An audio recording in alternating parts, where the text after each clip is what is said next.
Target Field, and the final game of a 5-game homestand. And the kids here today are going to have fun watching their favorite Twins players play. And the hope is the players will have fun, and they'll put an end to a losing streak here in the middle of May. And the sun is shining here at Target Field. Hall of Famer. We see shadows. Hall of Famer Bert Blyleven along with Dick Bramer. A lot of woes that have befallen the Minnesota Twins so far in the 2011 season, but Brian Dunsing's been one of the bright spots. Yeah, he really has. Brian Dunsing, when he does start and this game is not interrupted, he's been averaging over 6 innings a start. Brian Dunsing so far here at home, one against Kansas City, one against Cleveland, 2 very good starts. A guy, I think he and Scott Baker have been the 1-2 combination in that starting rotation. Hopefully Dunsing's on. It'll be his really first start that he can go deep into the ballgame since April 30th. There's more than one issue, but the biggest issue for the Twins team this year has been run production from the lineup. Some guys are hurt. Some guys who've been playing haven't been productive. Yesterday, Michael Kadire hopes that he turned a corner. Well, so far in this 3-game series against Toronto, the hitters are 1 for 19 with runners in scoring position. Kadire hitting a solo home run yesterday. He's a guy that needs to continue to do what he did yesterday. Pick up 3 hits and then also pick up some runs with runners in scoring position. One thing the Twins have not been able to do a lot of this year. Well, the Twins hope to close out this homestand with a win, and it is Kids Day, and we're going to find out a little bit more about Brian Dunsing. And I hope his favorite cartoon was Huckleberry Hound. That was mine.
North is brought to you by your local Northland Ford dealers.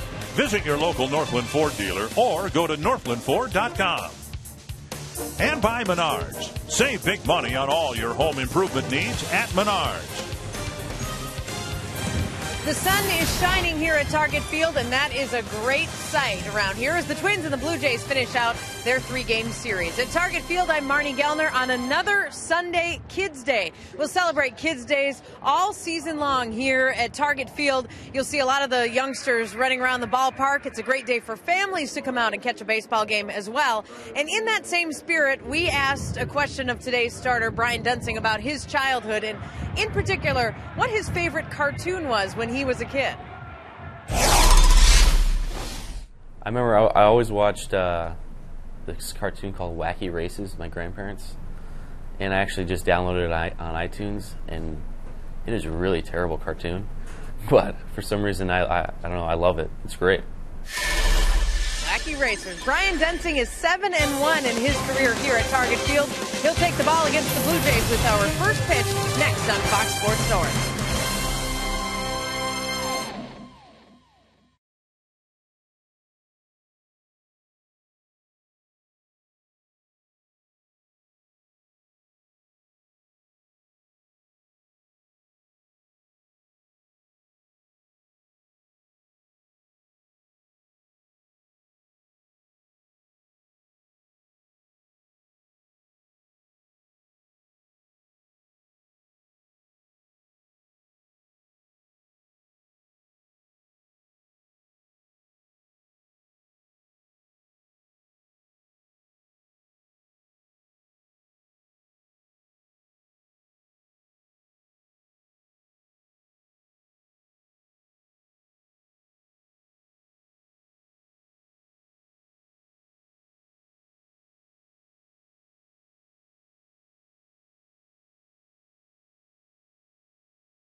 At its heart and soul, baseball is really a kid's game. For professionals, it may not be child's play, but that's how they started, as youngsters on the playground, relishing the passion and the joy of a summer day on the diamond. Some grow up to wear a major league uniform, but for all who play it, the game has a way of grabbing you early and not letting go. It's fostered, cherished, and passed on from one generation to the next. Because baseball is a kid's game for kids of all ages. Join us now for Kids Day at the ballpark on Fox Sports North.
Actually seen the sunshine, but we've got a beautiful day here, a windy day, but we'll take it. We'll take a Twins win too if the Twins can do that. Here's the Menards batting order. Yunel Escobar leading off, Corey Patterson hitting second, Jose Bautista hitting third. Middle of the lineup, Edwin Encarnacion, Aaron Hill, Juan Rivera, Rajay Davis, John McDonald, and Jose Molina. And Brian Dunsing out on the mound for the Twins, making his 7th start, his 8th appearance. Like we talked about in the open, Dick, he needs work, he needs innings, and that's what the Twins would like to get out of Brian Dunsing. When he has started a ball game and it has not been interrupted, he's averaged at least over 6 innings a start. Twins would like to have that. And he can also stop a 7-game losing streak for the Twins, something that you want to stay away from throughout the summer. You like winning streaks, you do not like losing streaks. Northland Ford defense for the Twins, and Dunsing will have an outfield behind him with Young, Span, and Kadir. Valencia, Plouffe, Casilla, and Morneau around the infield. Luke Hughes not in the lineup, and Drew Butera behind the plate.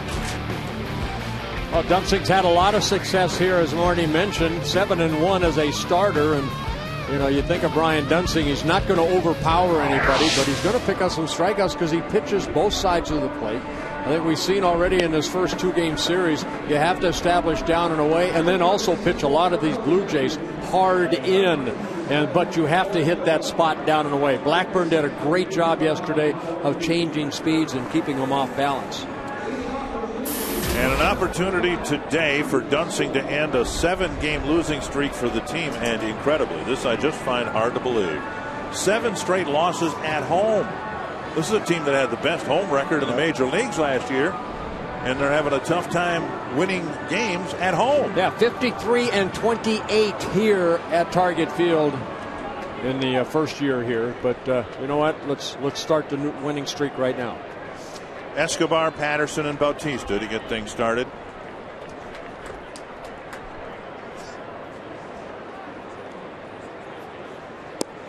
And we've talked about it, and we certainly hope it doesn't become a factor here today. There's John Farrell looks on. Brian Dunsing has had kind of a disrupted routine in the month of May. For a guy transitioning from reliever to starter, ideally you'd like to just let him go every 5 days, maybe give him an extra day, but get him in a regular routine, and May has been anything but that. Well, I think from day one when he started, against the New York Yankees, he's been the most consistent starter. He was just interrupted in that 2-hour-plus rain delay in Boston, and then with Liriano getting sick, Dunsing came out of the bullpen, so this is, to me, his real first start since April 30th. And he falls behind Escobar, 3-0.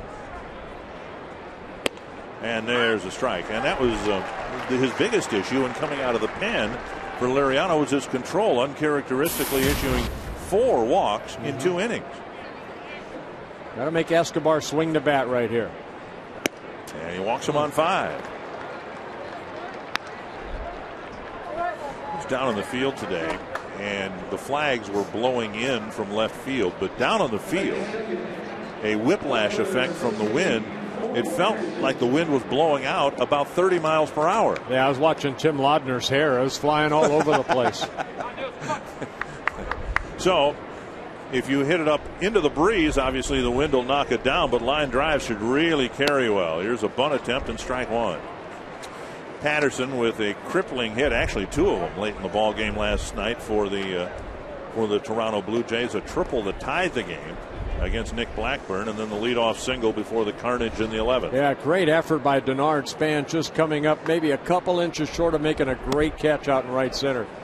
1-1. Yeah, game started yesterday with Escobar getting that they called a base hit to Trevor Plouffe to his left, and then Patterson bunted him over. He attempted bunt the first pitch, but did not look like he was going to bunt right there. Dunsing falls behind Patterson now 2-0, and Butera is going to come to the mound.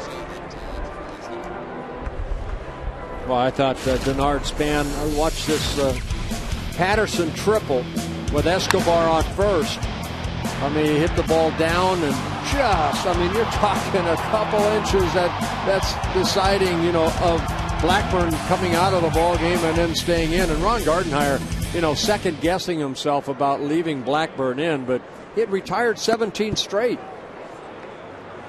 Well, 3-1 with Dunsing missing badly. Yeah, the manager kind of beat himself up over the decision with Glenn Perkins ready for the Patterson at bat, but he said, Blackburn been pitching so well. We just wanted to try to get one more out of him.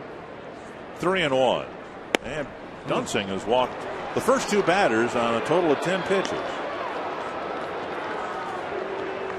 Baseball brought to you in Sony High Definition.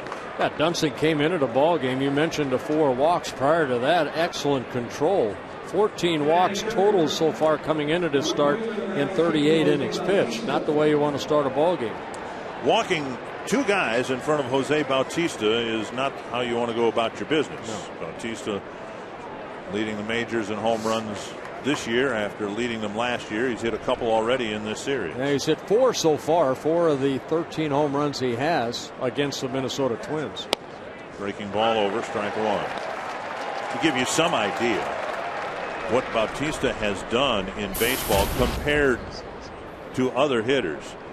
And his home run surge actually started in September of 2009. He's hit 77 home runs since then. Another breaking ball over, strike 2. 2 good curveballs there. 77 home runs in 8.5 months. The next closest home run hitter over that time is Pujols with 55. Yeah. Good breaking ball right there to get ahead in the count. Now 0-2 to Bautista. Fastball inside. Good pitch right there. Fastball in. You're not trying to hit him. You're just trying to establish, hey, I can get that fastball in there. And Dunsing has that good changeup, maybe a changeup down and away. Or do you go back in again, maybe get a ground ball?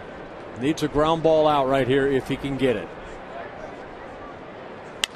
High pop up down the left field line, and the wind's going to knock it down. Valencia near the tarp makes the catch. So a good pitch by Dunsing and a big out early in the ball game. Yeah, a lot of times we'll see that ball right there. That ball was up and in. That ball will hook into the crowd, but this ball actually looked like it got up and slowed down and then came straight down. Kind of hung up there like a kite. Yep. And Valencia keeping his eye on it and then actually coming back and making the catch. So a big out for Brian Dunsing.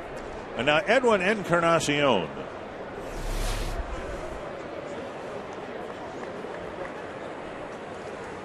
Encarnacion without a home run yet this year. He hit 21 last year and 7 against the Twins. Popped up down the right field line. This will be a tough play with the wind. Casilla with a nice running catch. Tagging and going to third is the lead runner Escobar. And on this windy day with the wind pushing the ball toward the foul line, Casilla made a fine play for the second out. Yeah, it didn't look like Michael Kadire had any chance of catching up to this ball as the ball just kept drifting. And Casilla over the shoulder catch gets the ball back in, but Escobar tagging up. So a nice concentration, nice catch by Alexi Casilla. A couple of walks, now a couple of pop-ups, and Aaron Hill coming to the plate. Hill does not have a home run.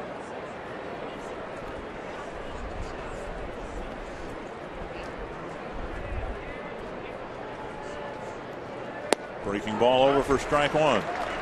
You talk so often about control of the fastball, but yet you must have had times maybe early in a ball game where you couldn't control your fastball.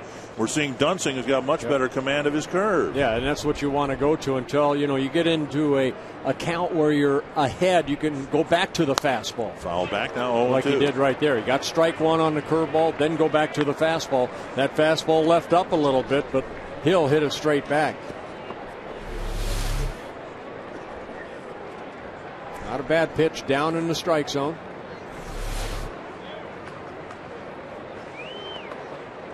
Two strikes to Aaron Hill.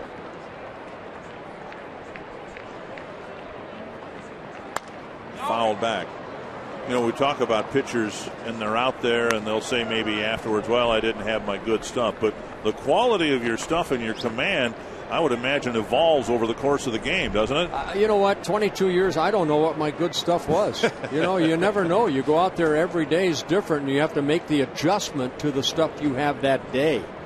What is your good stuff? Well, I guess if you get the hitter out, it was a good pitch. But well, your good stuff might be different in the fourth inning than it was in the first inning, for right? sure. It goes from inning to inning, Dick.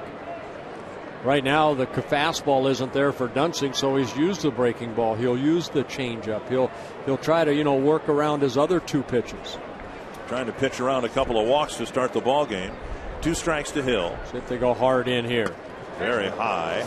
Yeah, Butera sat inside, but the pitch very high. So this will be the 20th pitch of the first inning for Dunsing. And this is, I think, when your guy hasn't really worked a lot, you feel too strong and you overthrow a little bit. We see it from Blackburn. When Blackburn, maybe has a short start, he goes out, he doesn't have that sinker. He's been on a good roll now. We'll see in that sinker from Blackburn. That's to left field. Delman Young running to the gap. Can't get there, and it's going to score 2 runs.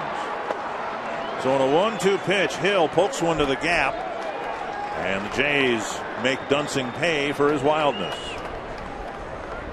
Well, he left a pitch up there, and Hill got the barrel of the bat out. Delman Young almost caught up to this ball. Take a look at the pitch. A breaking ball. And Hill hitting it sharply. Delman going to his left and just out of his reach. So it's a 2-run double for Aaron Hill. And the Jays take an early 2-0 lead. Here's Juan Rivera.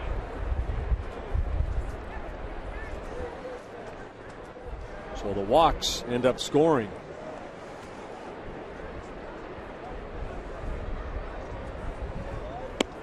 And there's a fastball, a first pitch strike to Rivera.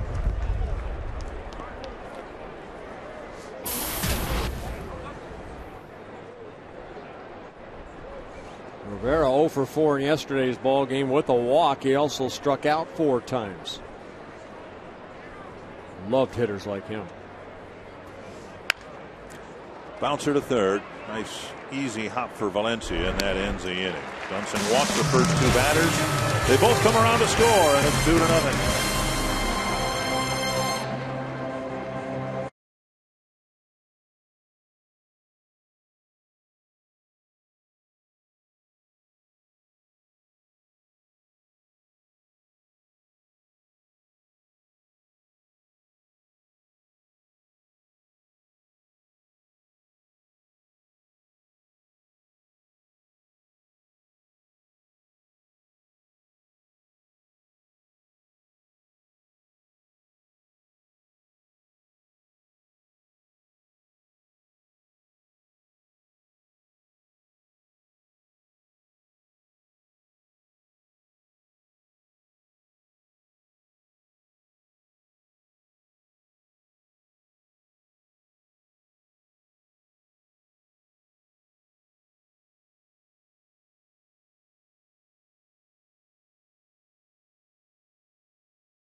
Every Sunday is a kids' day here at Target Field.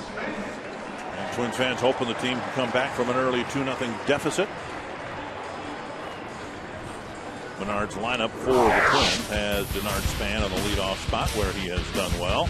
Trevor Plouffe has gotten some hits, hitting second in this lineup. Jason Kubel's been very consistent. Morneau with a double. Then Young, Kadire, Valencia, Butera, and Casillas. Well, this afternoon it'll be Brandon Morrow starting for the Toronto Blue Jays. Started the season on a disabled. Had some right elbow soreness. And one thing about Morrow, he'll throw a lot of pitches in a short amount of time if you let him. He's a strikeout pitcher, but he'll average 5-6 innings. One thing that John Farrell wants him to go is deeper into the ballgame if he can. 1-0 to Span. 2-0 in his last start, a disappointing one, and he was very unhappy being taken out in the 4th inning. But John Farrell noticed his mechanics didn't look right. His velocity was down. He was giving up a lot of base runners, so they pulled him in the 4th. There's a strike on the outside corner. He's got a fastball once he gets loose. I think you'll see a fastball from 92 to 96 at times. 2-1.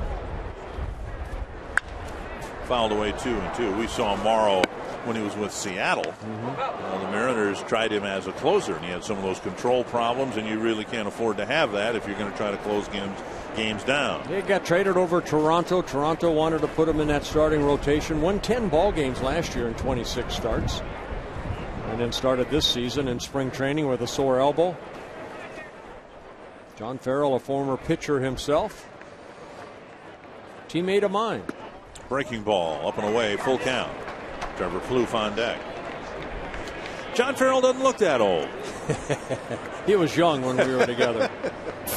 21 innings pitched in his first 4 starts, 10 walks, 29 strikeouts. Allowed only 1 home run. Full count to Span. That's to short left. And the shortstop, Escobar, makes the catch. Span retired 1 away. Northland 4 defense for the Toronto Blue Jays. Last meeting of the year between these two teams.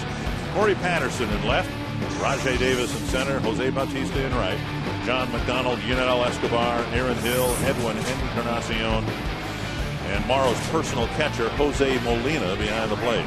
You know, Dick, I did a little research last night, and you know the Twins have not scored a lot of runs as Trevor Plouffe gets ready to hit right here against Brandon Morrow. But, you know, the Twins have played now 37 games. And when they score 3 runs or less, they are 4-17. 4-17, 3 runs or less. When they score 4 or more runs, they are 8-8. And I bring that up only because the Twins find themselves, way under 500. How do you get back to 500?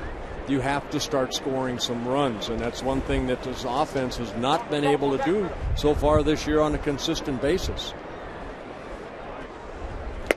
And Plouffe strikes out number 2. Oh, there's that fastball right there. That at 91. Well, this 7-game losing streak started the day after the Twins scored 9 runs, and you thought in Boston, well, maybe this is it. Maybe they scored 9 runs. Maybe things are starting to shake loose a little bit, and then boom, right back to what we've seen all year long. Well, again, I mentioned in the open there, 1 for 19 with runners in scoring position so far in this the first 2 ball games here in this series. Got to get some 2-out hits. You got to start picking each other up. 1-0 to Jason Kubel. Easier said than done. Believe me, these guys do not like losing.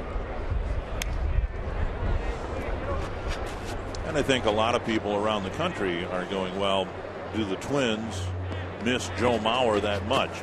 It's not just Joe Mauer. Justin Morneau hasn't been swinging the bat well. Michael Kadyr's off to a very slow start. 1-2. Yeah, Span and Kubel are really the 1-2 guys that have been really carrying this ball club to a 12-25 record. You just can't do it without some guys, picking up each other. Good fastball there. Blue Jays have pitched Kubel tough in this series. 1-2. Foul back.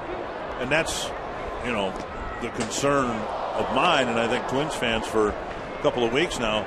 Kubel is going to cool off at some point, and we hope we're not seeing the start of it here. But somebody needs to pick up the slack. Somebody needs to step up and help Kubel. I hate to say he's been carrying the club because the team has done so poorly, but he's been the one consistent batter in the middle of the lineup. Taps it foul to stay alive. Yeah, only the Seattle Mariners are hitting less than the Minnesota Twins as a team. And there's Kubel right there in the batting race, currently 5th. Some surprising names in that top 5, including Jason Kubel. On the outside corner, and Morrow struggles with his control in the span at bat, but he has a 1-2-3 inning.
We start the top of the second inning at Target Field. I'm Marnie Gellner. Brian Dunsing has had a bit of an odd week. He came into the game on Tuesday in relief of Francisco Liriano after Liriano left early with an illness. And then after 2 innings, Dunsing's night was done because of the rain and hailstorm. And I asked Ron Gardenhire about Dunsing's ability to just kind of roll with the punches, and Gardy said Dunsing handles that better than most guys. He said he's been in the bullpen specifically before, so his willingness to come into a game makes a big difference. And Gardy said Dunsing will often go to the staff between starts and say, hey, do you guys need me in that bullpen today? And you do not find that very often, Dick and Bert, from a starting pitcher. But Ron Gardenhire very much appreciates the willingness and the attitude of Brian Dunsing. Yeah, guys like Brian Dunsing are hard to find. You know, today's game, you want to be a starter or a reliever, and that's it. And some guys out in the bullpen that want to be starters are still out in the bullpen. No strikeout of Davis to start the second inning. And Ron Gardenhire said this morning that one of the options as the Twins try to put some substance back into the bullpen's really beaten up right now. One of the options might be Dunsing coming out of the rotation and going into the pen by default, not because Dunsing deserves a demotion. In fact, he's been one of the Twins' most reliable starters. But things are in such chaos right now in the bullpen, they need some stability out there. And because Dunsing has done it before, he may find himself back out there. Well, I know Tim Laudner probably has a point of view on this. Me being a starter, if you're a starter, you go deep into the ballgame, which Brian Dunsing, when he's on, you don't need as many guys out in that bullpen. Who are you going to replace him with? A guy that might go 5 or 6 innings. So now Brian Dunsing has to work more. That's right, Bert. You know what? You have to earn your way into the starting rotation. You don't just get into it by default. Brian Dunsing's earned his way into the starting rotation. I'd like to see this kid as my starting pitcher 3 out of the 5 days of the week. I'll tell you that. Well, you know what, Tim? He is 14-5 in 28 career starts. So there's what you're talking about there. He has earned a starting role. Pop up toward Casilla, who'll come all the way in on the grass to make the catch. To me, a reliever was nothing more than somebody, when I got into trouble as a starter, they had to pick me up. You know, I mean, that's what I didn't want a reliever in my game. And I think Brian Dunsing has that same mindset. How many times have we seen him pitch 6 or 7 innings and argue with Rick Anderson, hey, I'm okay, I can go back out there? They're hard to find, guys like Brian Dunsing. You know, there's some guys that'll take the ball no matter what, whenever you give them the ball. There are other guys that maybe sometimes only want the ball when they feel just right. Brian Dunsing's the kind of guy, he wants the ball whenever you decide that you want to give it to him, and he'll take that ball and he'll run with it. Well, I know Kevin Slowey, you know, we were talking about Kevin Slowey yesterday. Where was he in the ball game? And, you know, he's got a little bit of a sore arm. Well, hey, okay, if you got a sore arm, then go back on a disabled list. You know, Joe Nathan, he throws a lot of pitches. He threw 33 pitches the other day. He was unavailable. If you're out in that bullpen, you have to be ready to pitch. If you can't, then go on to DL. I agree wholeheartedly with you, Bert. Kevin Slowey hasn't pitched in a game since May 7th. Right. 2-1 to Jose Molina. I think that's the frustrating part of the Twins, you know, the way they're playing right here. Molina inside-out swing, gets a base hit to right field. Is when you're losing, everything is picked apart. You know, when you're winning, all these little bad habits, sometimes they get, you know, overlooked. But when you're not playing good baseball, everything is just mushroomed into a huge mushroom. A 2-out single to right for the number 9 batter, and that'll bring up Yunel Escobar. But it's 25 guys that win, and it's 25 guys that lose. And right now, the 25 guys for the Twins are probably tired of losing. But I hope they are. You know, but you're right. The numbers say you're right. But, you know, in Slowey's case, here's a guy who broke down as a starter for 2 years in a row. And now he's been in the bullpen and he's broken down. Right. There's a drive deep to left field. Young going back, and he'll play the bounce. It will play him. And Molina's going to come all the way around from first.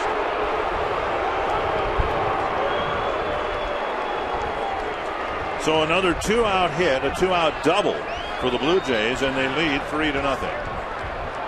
Well, for some reason, Delman Young quit running to get that ball back in the infield. The ball hit over his head. Hey, Escobar thought this ball was gone. Well, Delman, watch him right here. Now the ball's behind him, but he kind of quit running. He expected Denard Span to run all the way from center field to get this ball. And that allowed Molina, who doesn't the quickest runner, to score from first base. Of the three Molinas, though, he might be the fastest. This one hit to left.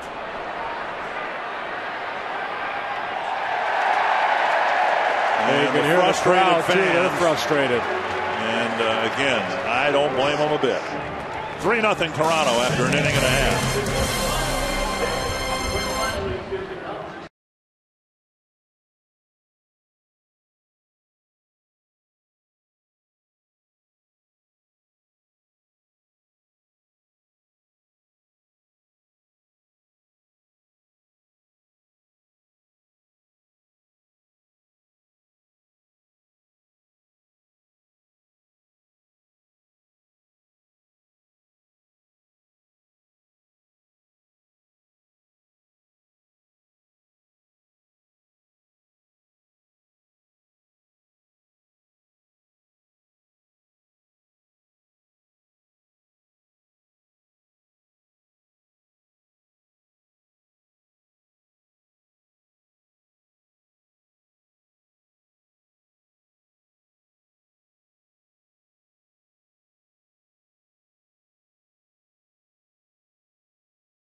Brought to you by Explore Minnesota.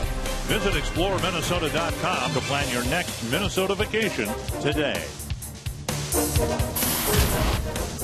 Well, the beautiful area around the Gunflint Trail and the Boundary Waters Canoe area. It's located in the Arrowhead region of northeast Minnesota, 57 miles from Grand Marais to Lake Saganaga at the Canadian border. It's 3-0 Toronto. Justin Morneau to start the second inning. And with the bases empty, of course, Morneau's leading off an inning. This really extreme shift that the Blue Jays have put on Morneau. Up around the hands, and it's 1-1.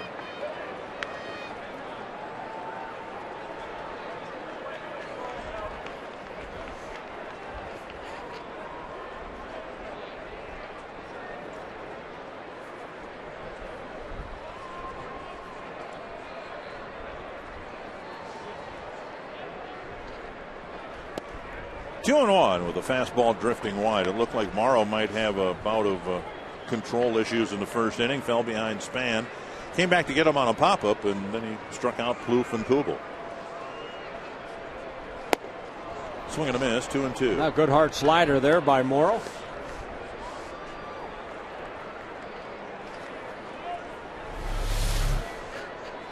Underneath that swing of Justin. Molina sitting inside. Back to another slider. Watch out, Tim Laudner. I think you have to say this. It's clear that Morneau is struggling. He's hitting about 100 points lower than he was a year ago. The power isn't there yet, but he's in the lineup every day, and he's trying to fight his way through whatever it is that is keeping him from putting up Morneau-type numbers. High fly to right field, and Bautista makes the catch, one away. And that'll bring up Delman Young.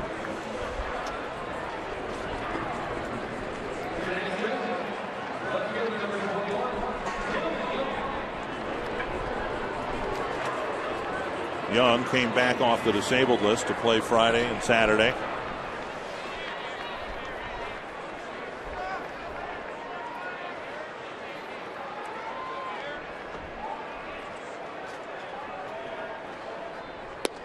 And a first pitch strike.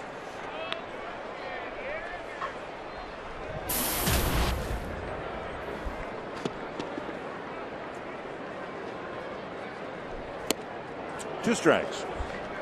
Such a big part of the offense last year. Delmon Young, 21 home runs, drove in 112 runs, 46 doubles, all career highs for Delmon. While hitting .298.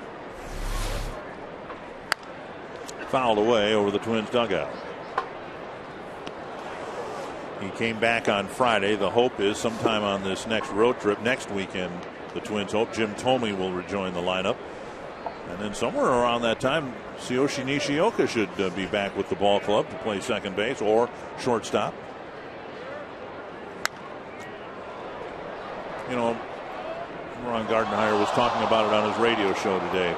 Twins knew going into the season they were going to try to, repair the bullpen with everybody, so many of the guys leaving. And they were hoping the middle infield would stabilize, but here we are almost 40 games into the season, and we don't know on the 4th of July who the shortstop's going to be or who the second baseman's going to be. And Gardy, being an infielder himself in his playing days, knows the importance of being strong up the middle. Of course, you got two backup catchers really, trying to play every day. Butera is a guy that, last year played, once or twice a week if need be for Joe Mauer. So you miss that. I mean, sometimes you can get overexposed, and that's why I think that Butera is going through right now, having a tough time offensively. And then you look at the second base shortstop situation. So many different players have played those positions. The only stability is Denard Span out in center field. Right. Trevor Plouffe, started the season down in AAA. Casilla lost his job. Nishioka went down. 1-2. It has not been pretty. 2-2.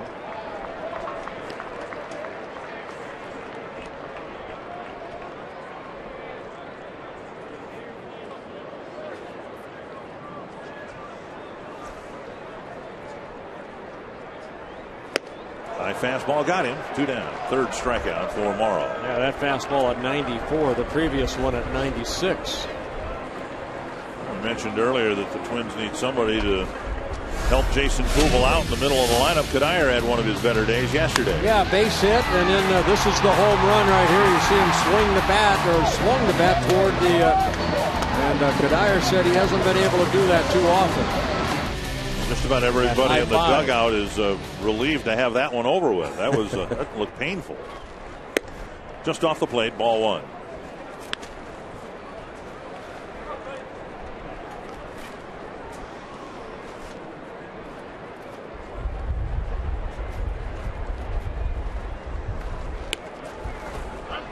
One and one.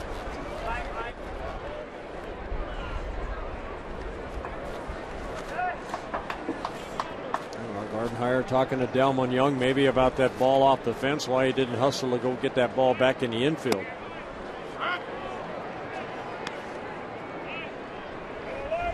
One and two to Kadire. The average at 248 for Kadire, but it's the 6 RBIs that really stand out. Which he wants more.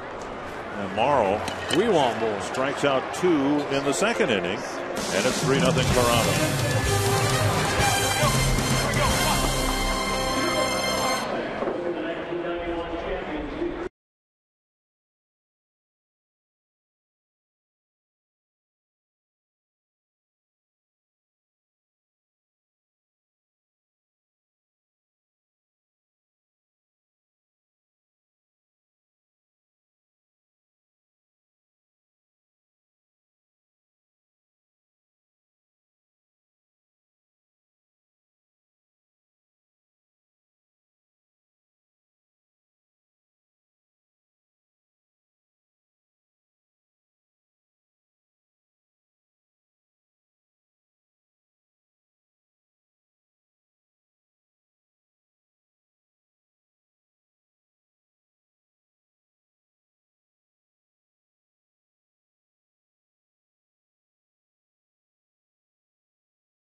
He won't play in this series. That's he is the subject of our Sanford Health injury report. Was in the starting lineup here on Friday, but hasn't been seen nor heard from since. Top of the third inning, 3-0 Toronto. Jose Bautista taking strike one from Brian Dunsing. Blue Jays have 3 hits, but they've all been damaging hits with 2 outs in an inning. Dunsing walked the first 2 batters on a total of 10 pitches. And it looked like he was going to wiggle out of the jam in the first inning. And then Hill hit the double out of the reach of Delman Young on left. Here's a drive to deep left field. See if the wind will knock it down. It will. Halfway up the second deck. His 3rd home run of the series, and it's 4-0 Toronto. And his 14th of the year, and again his 5th against the Minnesota Twins this year. Again, if you're going to go inside, you better go way in. I've talked about it over the last couple ball games. It did not get in far enough. And the Jays take a 4-0 lead thanks to the solo home run by Jose Bautista. You see it, too much of the plate. He's looking fastball. He's looking to jerk. And he did it. 1-0 to Edwin Encarnacion. 4th home run that Dunsing has allowed on the year. Driven to left. Young catches the liner, out number 1.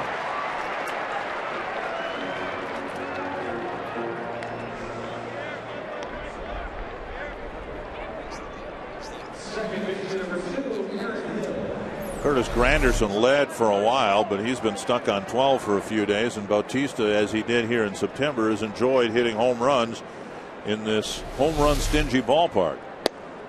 He has hit 2 to left, hit 1 to right yesterday. Doesn't seem to matter to him about the reputation of this ballpark. 1-1. Was it Aaron Hill that got the big hit with 2 outs in the first inning? Dunsing had walked the first 2 batters, and then he got retired the next 2 batters. But then Aaron Hill got a breaking ball and hit it just to the left of Delman Young in left center. 2-1 to Hill.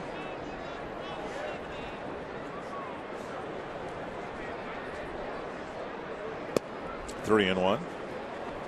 Well, the Twins need Dunsing to certainly pitch well, better than the first 3 innings have gone for him, but also pitch deep into the ball game. And there's a ground ball single solidly hit to left field.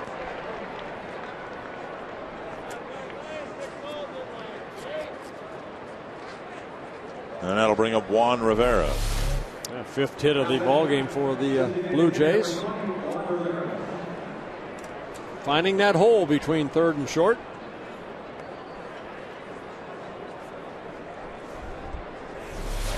Rivera with a bouncer to third to end the first inning. Some weather issues to the east of us affecting American League Central teams. Seattle and Cleveland in a delay. Here's a little pop-up, and Casilla retreats. Out number 2. They've already postponed the game in Detroit between the Royals and the Tigers. And we had some weather issues here over the weekend, but it has cleared out.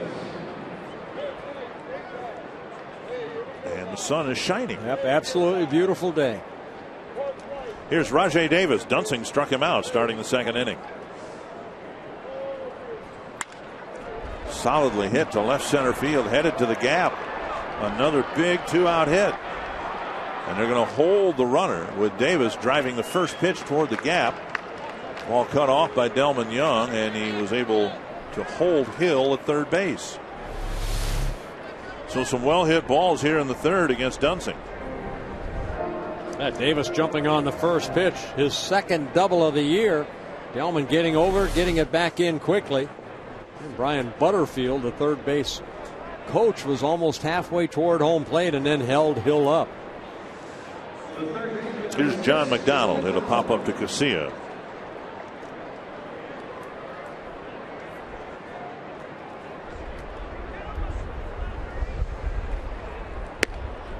Off the plate, ball 1.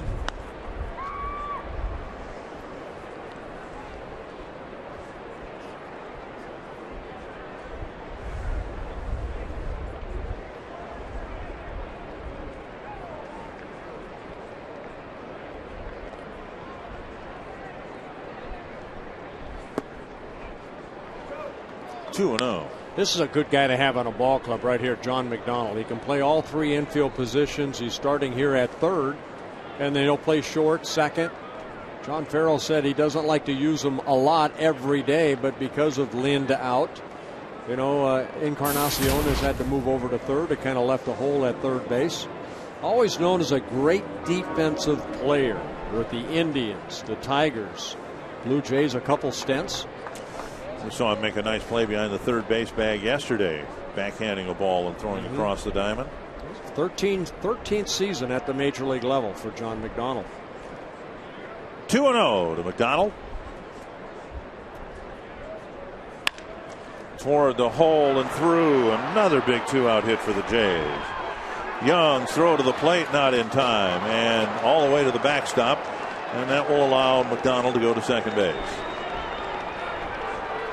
Well, something that the Twins are unable to do is get big hits with 2 outs.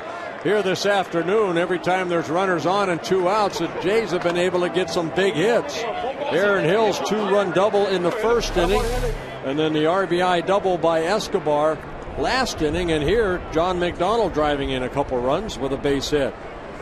Davis's speed.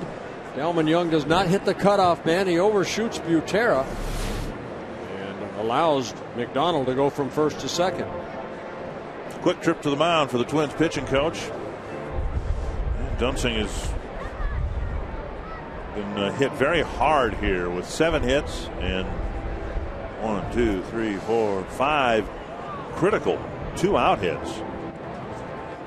Again, Dunsing, to me, you're pitching really, he's pitched 4 innings since April 30th. He just hasn't had a lot of mound time out there. And again, maybe a short start for him here today because he hasn't pitched effectively, but the 4 innings in the month of May out of his control. The 2 innings in Boston, the rain delay. Right. And then he had to bail out Liriano out of the pen. He raised his hand when the Twins needed somebody to raise their hand. Here's Molina. Ball 1. Yeah, in April he worked 34 innings in 5 starts. So he was averaging almost 7 innings a start. But here in May, comes into this start, the 15th of May, with only 4 innings. Up the middle and through. And McDonald will round third and score. You want to know the condition of the Twins bullpen, how tattered it is? Brian Dunsing's given up 7 runs. He's retired 8 batters. There's no activity in the Twins bullpen. He's given up 8 hits. He's walked a couple. He's having a very rough time out there. And there's nobody to warm up in the 3rd inning. Molina getting his 2nd hit of the ball game. First one to right field, this one up the middle. He drives in a run, his 4th RBI of the year.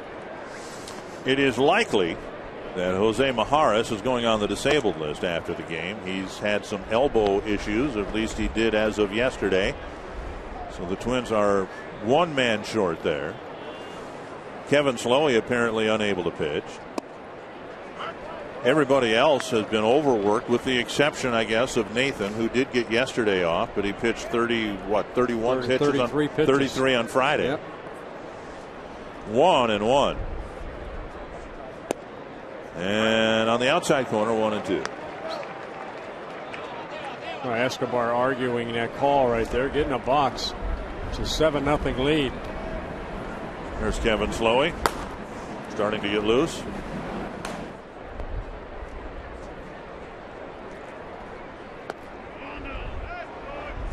Two and 2.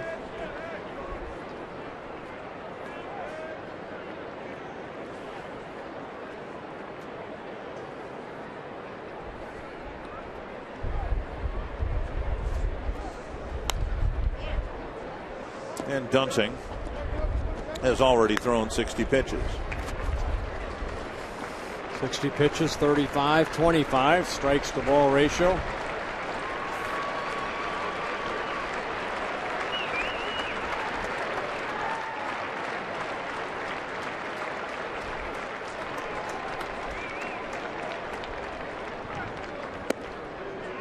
Full count.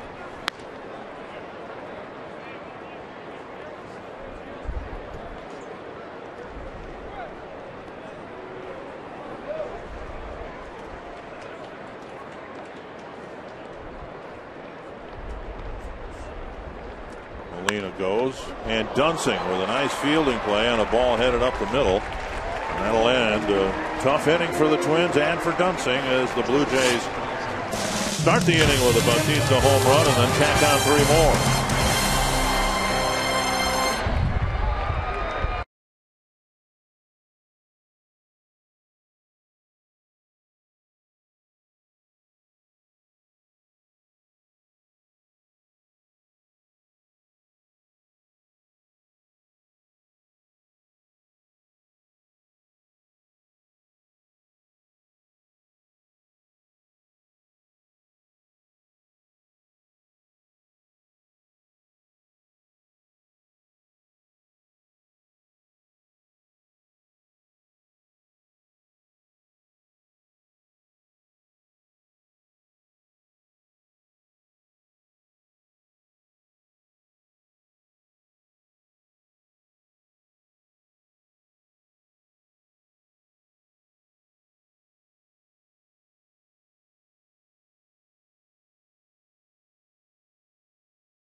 And click on to Circle Me Bert and submit an email on why your sign should be circled. And you might find yourself up here in the booth with Dick and I. We'll reveal 2 sections the morning before each game. One will be listed on foxsportsnorth.com and the other on KFAN.com. For Minnesota up there by Dead Lake. The people fishing Dead Lake on the opener had Can't good be luck. any fish in there. I know. I've always thought about that. How'd you like to own some property on Dead Lake? It's a beautiful lake. It's a great fishing lake. Just change the name. There's Danny Valencia leading off the 3rd. And I've had it wrong this year. I've been identifying you in the Open as Hall of Famer Bert Blyleven, and the sign there said Mr. Hall of Famer. You know, if you want me to be more formal. No, my dad was Mr. You could just call me Bert. Thank you. To your face. I still call you whatever I want behind your back. Oh, right? for sure. Okay, and right. you have, I've heard. But you know, let's go positive. Yesterday's walk, we came up in the pregame, Dick, talking the sign that everybody from Parkinson's, had for Harmon. A lot of people signed the sign. Our thoughts are with you and your family for Harmon Killebrew. We raised over $100,000 for Parkinson's. Very nice. Thank you, everybody out there that came and they're still taking donations at www.parkinsons.org. And that's you still want to donate. And that's without you eating any night crawlers. Yes, absolutely. 2-2 to Valencia. Twins got a long row to hoe here. Down 7-0. Still got to have quality at bats, and that's what Danny Valencia wants right here. Butera on deck. Here we go. Here's the sign. Very Harmon, nice. Yep. Our thoughts are with you and your family. Yes, they are. We love you, Harmon. Everybody loves Harmon. Full count to Valencia. Popped up. And Encarnacion coming in to glove it. 1 away. Twins' next homestand will feature teams from the American League West. Seattle and the Angels. Felix Hernandez, Ichiro and the Mariners come to town beginning Monday, May 23rd. And there are tickets you can get for the 3-game set. Availability limited. All 833 Twins or visit twinsbaseball.com. 1 gone. Here's Drew Butera.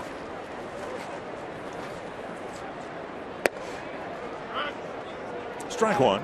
I'm just looking. I believe that's the only time the Angels come into town here. We go out there twice. Yes, I think you're right.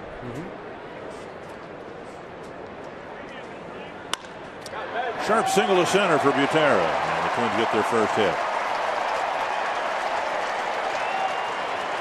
You know, and I'll say this: the fans are into this, and they know the Twins are struggling and they're frustrated, and Butera gets a base hit, and the fans cheer louder than they would normally. I think in its core, Bert, this fan base just wants the team to do well. They care passionately about this team, and they don't recognize the type of baseball they've been forced to watch for the 6-7 weeks of the season. Strike one. You know what? But you know what? True Twin fans, they know that there's better days ahead. You know, you're going back to 2000 when the Twins played this type of baseball. It's been a while.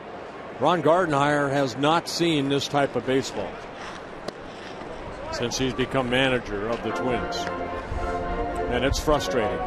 You know, he has to deal with the media every day and try to, you know, say this is why he did this is why he did that, and all of a sudden you're second guessing yourself in the 8th inning when your pitcher's pitching great.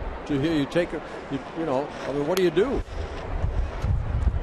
Well, he's found himself in so many situations where he simply can't manage. He doesn't have, you know, a roster to manage. You run 9 guys out there who are the healthiest.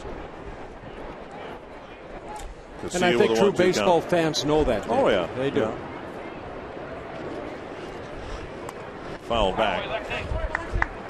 You know, for so many years, you know, you walk into a restaurant, I walk into a restaurant, and people say, how about those Twins are playing great, aren't they? Now you walk in, we went to dinner, my wife and I, last night, and it's, you know, like, what's wrong with the team? Right. Well, believe me, they're trying. 1-2 to Casilla. 2-2. Now that was through the drive-through at Wendy's, but you know, I take my wife Gail to the best places. That's right. All you can eat, right? No, the Burt Burger. We had the Burt Burger. That's back out now? That's back out, yes. 10 cents of every burger goes to Parkinson's. And Casilla fouls it to the net.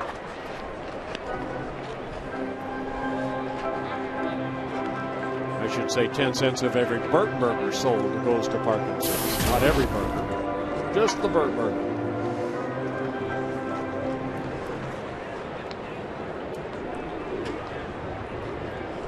Well, Casilla's a left-handed hitter hitting .212. Right-hander, less than 100. And field foul over the Toronto dugout.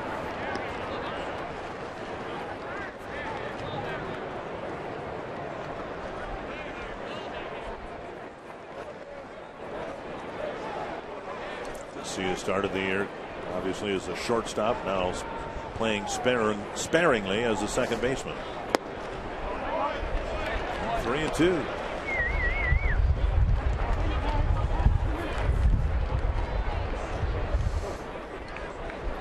Morrow with 4 strikeouts, no walks yet in the ball game. Just gave up his first hit to Butera. Right down the middle. 2 down. 7-0 ball game. You have to be looking fastball right there, and he took it right down the middle. Strikeout number 5. You can email the booth. Go to carsoup.com/baseball. Kevin Peterson, Minneapolis. Bert, what did you do to batters that admired their home runs off of you? Somebody hit home run and they maybe opposed a little bit, or you know, that didn't happen that often. It happened one time. Jose Canseco did that, and the ball found his chest the next time up. Really? Yes. Yeah. You know, I never shot anybody down when I struck them out or laughed at them or stuff like that, but you don't see that too often. But, this one time Canseco did in Oakland, and I remember Bill Schroeder was catching me. He went fastball away, next time up. He said curveball. He said no. Fastball in. I got him right in the chest. 1 strike. And then what did he do the next time you faced him? He hit a home run to center. Ball gets away from the pitcher. But he ran that time.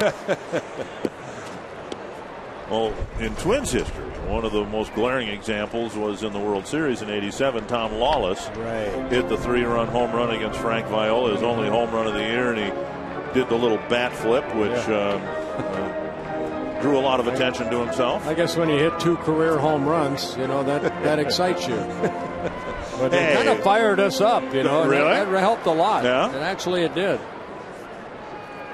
One thing about playing a game, you do not want to show up your opponent. And when you start doing that, that's, hopefully your teammates get behind you. And that's what happened in '87. Span with a little looper to the shortstop, and that'll end the inning. We go to the 4th, and the Jays having some fun in the series finale. They lead at 7-0.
Fox Sports North is brought to you by Grand Casino.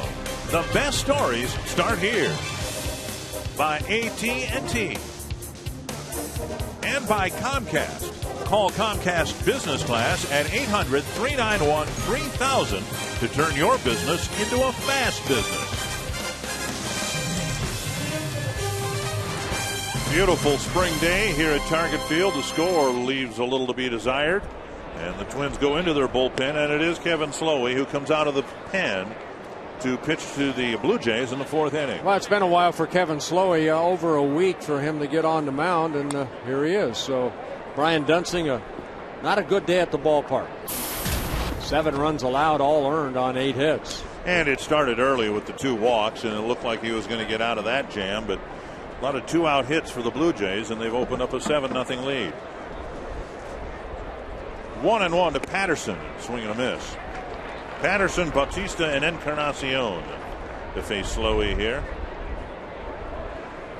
And Slowey missing almost a month because of some soreness in that right shoulder. And we've seen that type of control as he hits the inside corner and strikes out Patterson. 1 down. We have some guests up in the booth. They're lucky winners. They're from Perham, yep. Right? From Dead Lake. We said on the air that you need to rename the lake. It's a beautiful lake, and there's a lot of fish in there. So here's but are they alive? Strike. That's all I want to know. Alive and kicking, they said.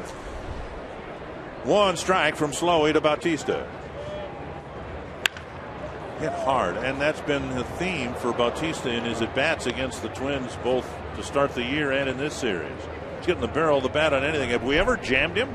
Well, you got to go in very deep to jam him because he gets that barrel of the bat out so quickly. One thing that he has really done over a year plus is speed up his bat. I told a story yesterday about Cito Gaston when he was a manager. That's what he wanted Bautista to do. Get closer to the plate, open up quicker, and challenge him to throw you inside, and you can do that. Home run, his 4th of the series. 2nd in a row, and it's 8-0. And you have to get in the kitchen. And all you're doing right there is getting right into his breadbasket, because he is making some dough because of the home runs. A rocket to left. Again, look at the pitch. Even though that ball's in, you have to get in deeper. My goodness. Breaking ball over, strike 1. And one of the offshoots of the Twins' struggles this year. We've heard too much laughter coming out of the opponent dugout this year. It was, remember in the Yankee series, Scott Baker pitched Alex Rodriguez up and in, and then Rodriguez creamed the next pitch, and he was cackling in the dugout up high, 1-2. That home run, the first home run that Slowey has allowed this year.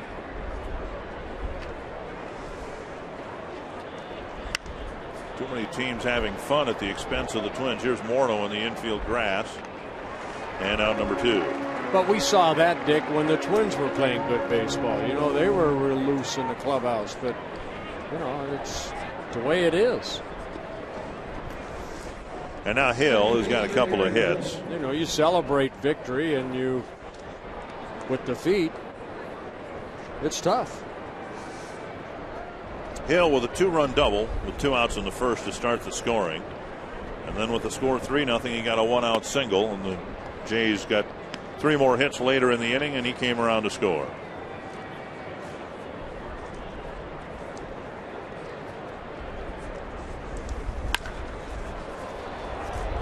Foul by about a foot. Hill hits a rocket down the left field line.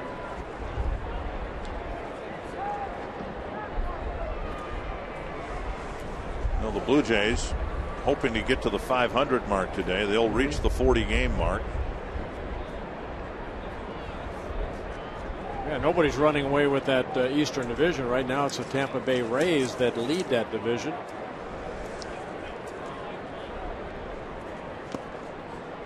Two games over the Yankees, and then Boston and Toronto came in with the identical same records at 19 and 20. Find themselves 4 games behind the Rays. And then Baltimore, they're slipping a little bit, but they're 2 games under 500. 2 hopper to Valencia. That'll end the inning. Another Toronto home run. Guess who? Jose Bautista did it again, and it's 8-0.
Forecast for the Twins in Seattle. Starting off their series with the Mariners, chilly weather. First pitch temperature 56, clouds and showers around. Well, now you were cold yesterday. I hope you packed properly for Seattle. Ava says it's going to be chilly in Seattle. Oh, I did not. No. Uh-oh. To run back to the condo. I had shorts and everything. I was ready for California. Yeah, years ago when we started in Detroit in March, I bought you a pair of long underwear. Yeah. What do you think I've been wearing for the last 3 weeks? 2 strikes. Trevor Plouffe starts the 4th inning. Twins have 1 hit. Blue Jays have 9 and 8 runs. And how many home runs? Just 2. Just 2. Both of them by Bautista. Yeah, I was wearing those long johns so long, and when I woke up in the morning, I just went over here, and they came walking to me. Is that right? Yeah. 2-2. Well, Morrow in an enviable spot. He was taken out early because he fell behind by a lopsided score and didn't want to be taken out. He wanted to pitch his way through the 4th inning. Now he's pitching in the 4th inning with an 8-0 lead.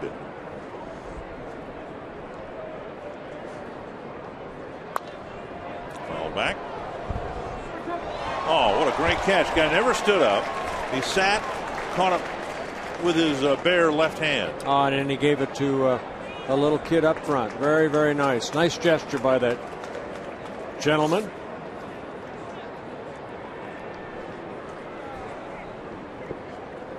Oh. Plouffe hit by a pitch, and so he'll go to first.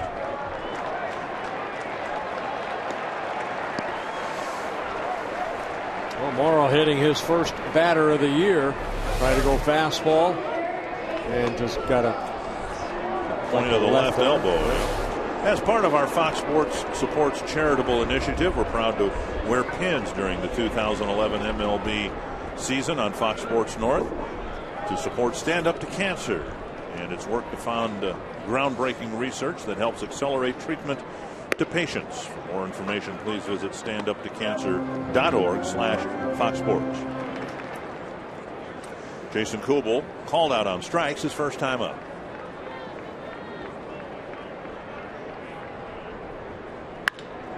To right center field, down for a hit. Plouffe round second. He'll go to third. And Kubel will hold up with a single. Might have been able to get a double, and if the score had been different, perhaps he would have tried, but he, down 8-0, was content with a single. Well, Morrow left a changeup up right there at 85, and Kubel, using his quick wrist, just kind of sat back and hit that ball into right center. On the play, Trevor Plouffe going from first to third. Well, Kubel gets the second hit of the ball game for the Twins. Here's Morrow, hit a fly ball to right. And his first at bat, leading off the second inning. 1 strike. I pitched Justin in his first at bat. Fastball's in, and then that breaking ball in. Right there, that fastball away. You can see Justin pulling off that ball a little bit. Molina again sitting outside. Just off the plate, 1-1.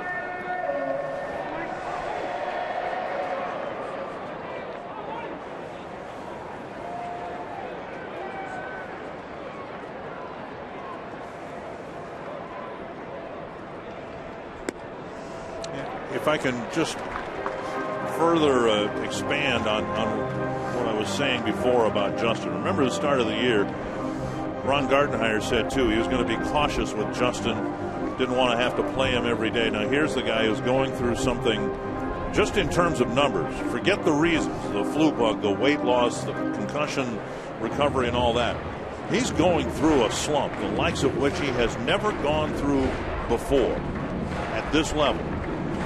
And he's insisting that he's in the lineup every day. He's not taking a mental health day or anything, and I really, really admire Justin for that. So do I. That hits the corner, and it's 2-2.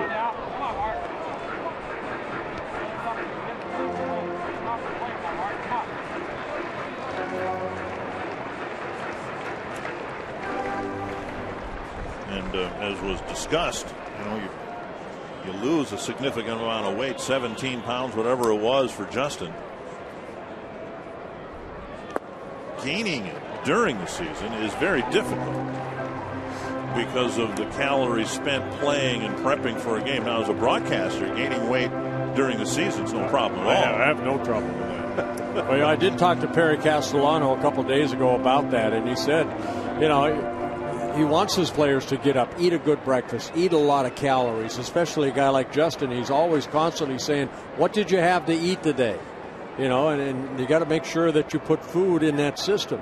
He said, with the thing about Justin, and there's ball 4 getting away from Molina, but Trevor Plouffe stays at third base. The case with Justin, Perry said, you got to make sure that he keeps eating, but he works so hard. He'll get on that bike for a half hour and sweat. With the small backstop right here. He's down 8-0. That ball would have to kick up the warning track into either dugout to get Plouffe to score. Well, here's Delman Young, and you hope to have more opportunities like this. You're down 8-0, but in reality, one good swing of the bat here could cut the lead in half. Well, you're thinking home run, but I'm thinking base hit. Just, let's run the bases for a while. Yeah. Home run would be nice. Delman looking for his first of the year. Even an extra base hit or just a base hit. They'll make an out here. Checks his swing on a pitch up.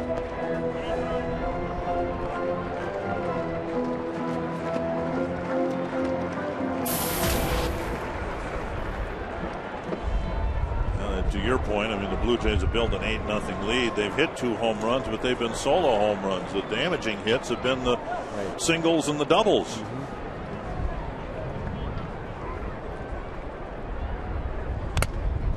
And that staggers Molina. 2 strikes. If Delman hasn't been behind in the count 0-2 in every at-bat since his return, it's only been because he put the first ball in play. Actually, I think in his first at bat here today, took ball 1. 2 strikes with the bases full and nobody out. 1 down. And strikeout number 6 in the ball game for Morrill. Getting Delman for the second time. That breaking ball that was up, but just out of the reach of Delman.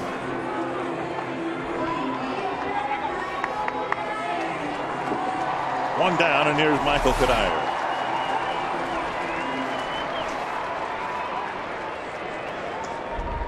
Kadire hitting his 4th home run of the year. Yesterday, ball 1. It's funny, Michael Kadire was talking about Mike Redmond about 4 or 5 years ago. The Twins weren't scoring a lot of runs, and Redmond came up with the, I believe it was sniff it. Smell them. Smell them. Smell them. Smell the runs batted in. We got a chance to pick up some runs right here, Michael Kadire.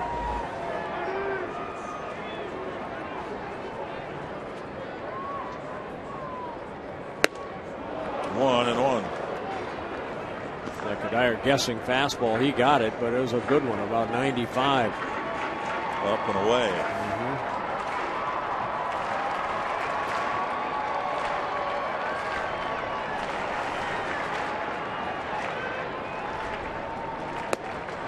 Another high fastball. That at 94. Back in the first inning, the Blue Jays made Dunsing pay for his wildness. Dunsing walked a couple, and they both came around to score. Well, these high fastballs sometimes hard to catch up to. The Twins hoping to make Morrow pay for hitting a batter and walking a batter. 2-2.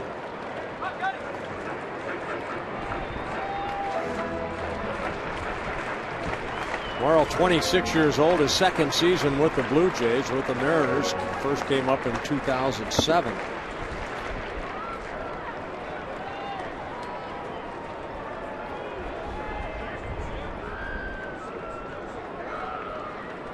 Full count with Valencia on deck.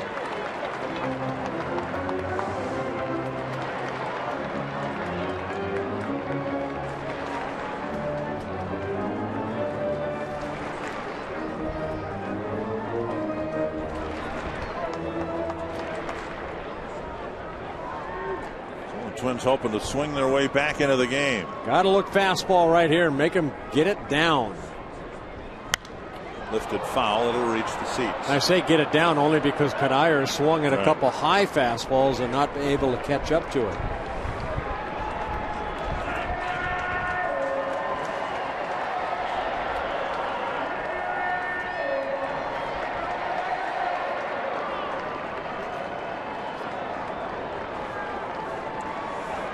Farrell wondering whether Morrow's running into more fourth inning difficulty. Close pitch. Taken for ball 4. Boy, Molina's shoulders sagged. Morrow's shoulders sagged. They came very close, they thought, to striking out Kadire. Well, that fastball was down, and Kadire took it for ball 4. Take a look at the Fox tracks. Oh, boy. Wow. Tim Laudner, what have you seen so far from the Twins offense? Well, this is such an interesting contrast between these two teams, Bert. The Toronto Blue Jays are a team that are going up there and getting a good pitch and just absolutely taking a rip and driving the ball over the park. And the Minnesota Twins seem to be feeling for the ball and second guessing themselves when they're up at the plate and being a little bit tentative. And so you see two teams that are basically such a contrast at both ends of the spectrum. I'd like to go back to what my old teammate Ken Herbeck used to say about his philosophy on hitting. And that was empty head, full bat. Heading back our way. Yeah, 2 strikes. you know, Timmy, what do you do? I mean, you know, the Twins are struggling here. Do you put a little more pressure on yourself? Is that, you know, what Herbie said? Hey, don't even think about it. Just let it fly. Just let it fly. There are times when certainly you're going to have some doubt about your abilities to be able to even put the ball in the play. Nobody's immune to those types of things, but you know what? You got to put that all aside. Try to muster up as much confidence as you can and drive the ball someplace. Poke to right. Bautista's got a great arm, and he will throw home and hold the runners. He wasn't able to get behind the ball and get any momentum towards home plate, but he still has a very strong arm. And again, given the score, the Twins aren't about to make the final out of the inning at home. And Kubel at third base, you know, he doesn't run extremely well. And Bautista right there, getting rid of it quickly and hits the cutoff man, Encarnacion. So the Twins have one, but obviously you fill the bases, nobody out. You'd like to put a crooked number up there, and it'll be up to Butera to make that happen. Making that happen. Singled sharply to center. Last inning, his first time up. And again, a first pitch breaking ball for a called strike.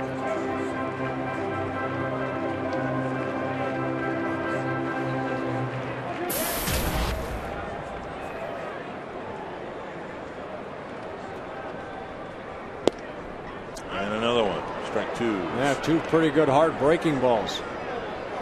Morrow's pitch count at 83.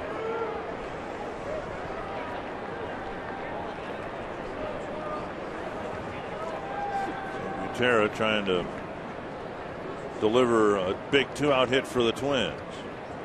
And he strikes out instead.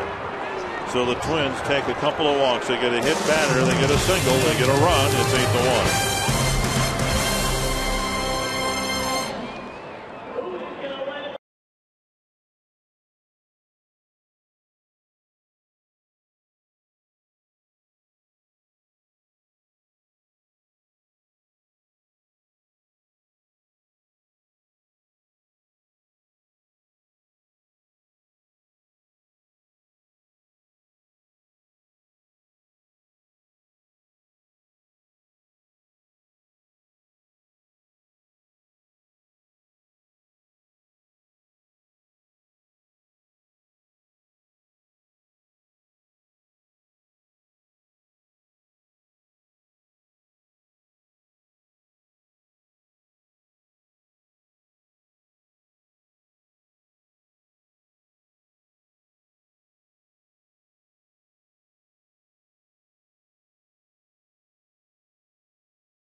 not been a fun homestand for the Twins, and certainly today has not been enjoyable. It's 8-1 Toronto. We are glad you're with us, however, as the Jays hit here in the 5th inning.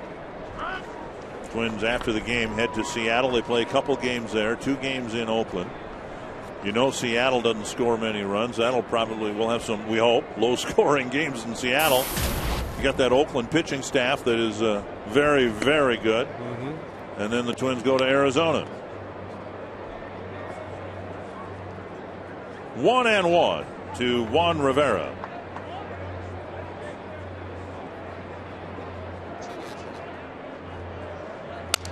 Fly ball short center. Span got a late break, but he comes in to make the catch, 1 away. AT&T trivia. This one's going to be fascinating. I just have a feeling. It's going to be one you're going to want to remember, write down, and maybe take it to work or school with you tomorrow. I guess I was wrong. Who holds the Blue Jays record for most home runs in his career against the Twins?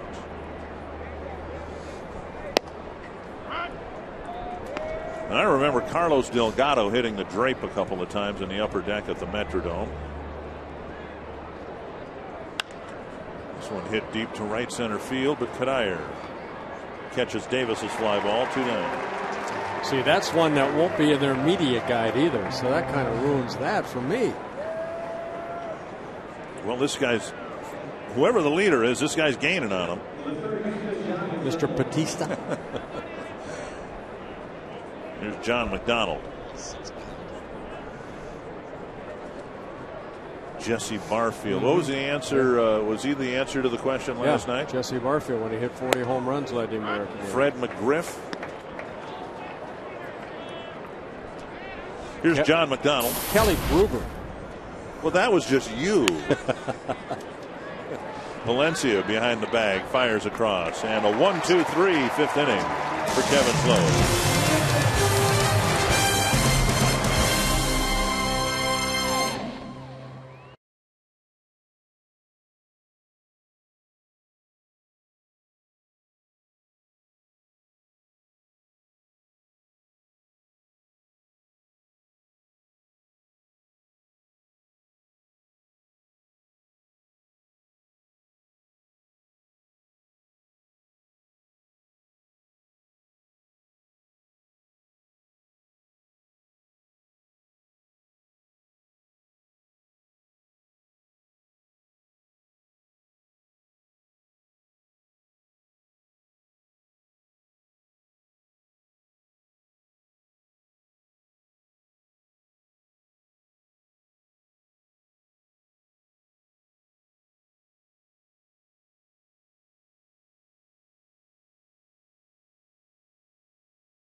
Minnesota Lottery Winners Circle at Target Field with Dave and Renee from Fairmont, Minnesota, who are celebrating their 1-year anniversary on the suite level at Target Field. They got married in this suite last year in May. So you guys are here just to kind of celebrate the 1-year anniversary and relive some of the memories? Yep, we had so much fun getting married. We thought that we'd make this a yearly thing. Well, that's a good thing. We like to hear that the marriage was a positive. You have the suite full. Is this the same family and friends, some of the same group that was here a year ago? About halfway the same, yep. Well, just filled with the friends otherwise, and yep, most of the wedding group. Well, congratulations on your 1-year anniversary. You earn a Circle from Bert and $100 worth of scratch-off tickets from the Minnesota Lottery as a 1-year anniversary present, of course. Thank you. Dick and Bert, back to you guys. Very nice. Happy 1-year wedding anniversary, and congratulations. I wonder how willing they are going to be to extend this year to year, for instance, next year, foul right beneath us. There isn't much that is beneath us. But next year, let's say on this date, the Twins are in Cleveland. Would they celebrate their anniversary in Cleveland? Or wait till the Twins come home again. Well, that might be. That might be. Here's Casilla. And a bouncer that hits the mound, backhanded by Hill, and Casilla will get an infield hit. So the leadoff man on again here in the 5th. Twins have now 3 hits, and predictably all singles. Yeah, breaking ball right there. The mound slowing it up a little bit. Hill does everything he can to get it over there, but Casilla. Twins open up the next homestand against Seattle Monday, May 23rd. A week from tomorrow, that means it's a Schweigert $1 a dog Monday, and the first 20,000 Schweigert dogs will be sold for $1. Tickets are available for the game on the 23rd. So call 800-33-TWINS or visit twinsbaseball.com. Here's Span taking strike 1. Denard with a pop up to short and a pop up to second.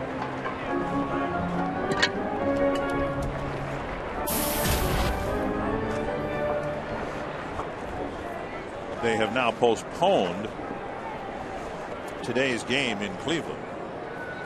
After postponing it yesterday, the Mariners and Indians have a couple of games to make up now. So Seattle, Cleveland postponed. Kansas City, Detroit postponed. But it looks like we'll get this one in. Not a cloud to be found. Fouled away. Tomorrow night on the West Coast, Scott Baker against the outstanding young prospect Michael Pineda. Yeah, I'm looking for Pineda, what kind of stuff he has. Supposed to have a good fastball and nasty slider. A very good year for Seattle. Because of the postponement, though, we wonder the reason Pineda was penciled in now for Monday was because of the postponement yesterday. Now they have been postponed again today. So prior to game time today, the Twins were faced with the prospect of facing Pineda and Felix Hernandez, and we'll have to wait and see what Eric Wedge does to his rotation.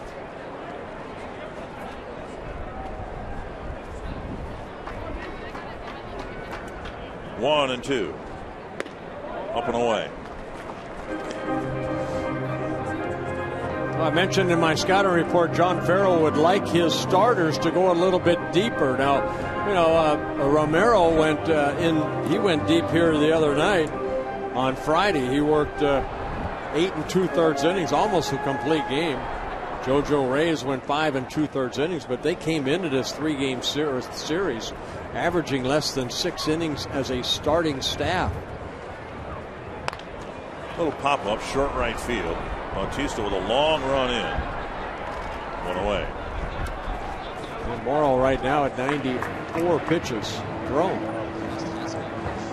Quest High Speed Pitch brought to you by Quest High Speed Internet.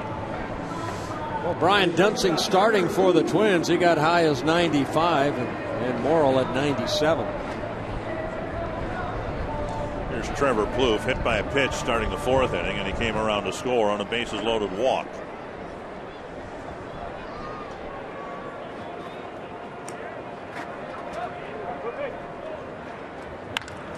Deep to left center field toward the gap, won't be caught. Stays in the ballpark. Casilla around third. Plouffe with an RBI double, and it's 8-2.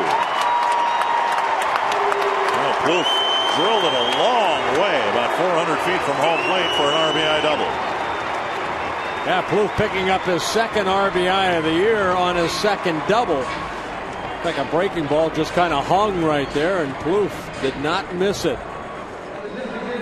And the ball ends up staying in the ballpark. That allows Casilla from first base to score. Bounces into the bullpen area. It's a ground rule double. Casilla would have to stop at third. Now here's Kugel.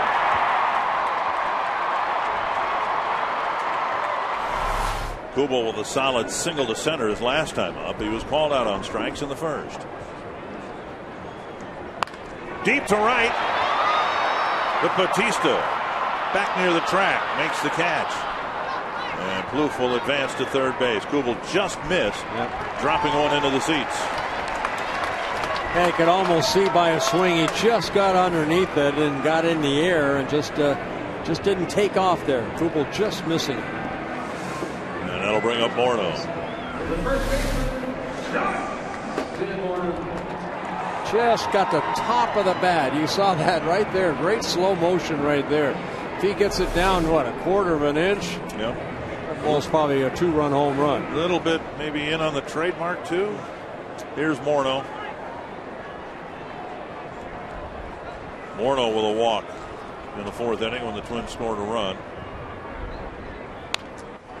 Good swing there. You know, he's not, it just looks different the last couple of games, like he's real close. Now it might be because he's getting pitches on the inner half of the plate, but it just looks like his swing is different, has more power in it.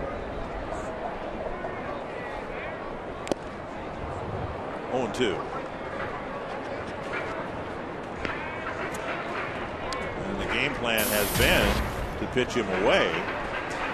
But now Morrow, at least here today, has been pitching him on the inner half of the plate. Yeah, he did in his first at-bat. Then they went basically away in his last at-bat when he ended up walking. But the first 2 pitches, middle in. 2 strikes. And Molina again going inside.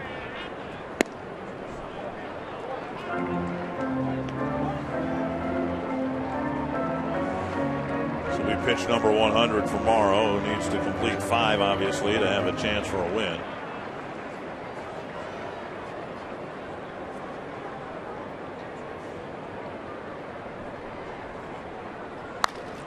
Down the right field line, and a hit for Morneau.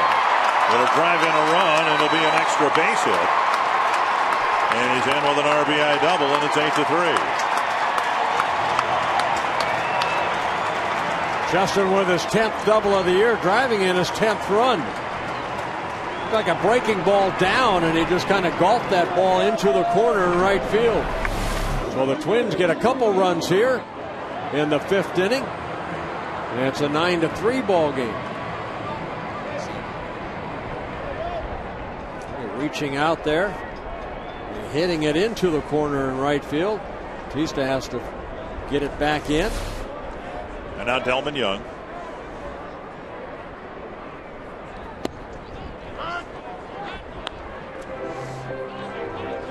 Justin hitting his 225th double in his career. 1 strike to Young.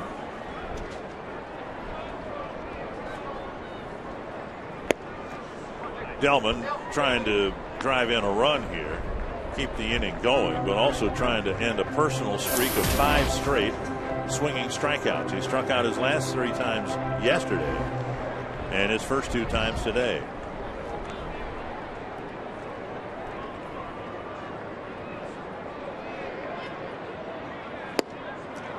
One and 2.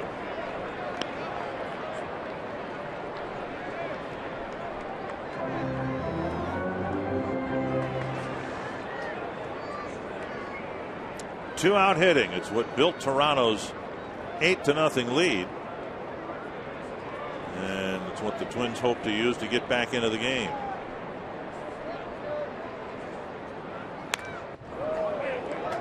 Delman got a pitch he'd like to see again.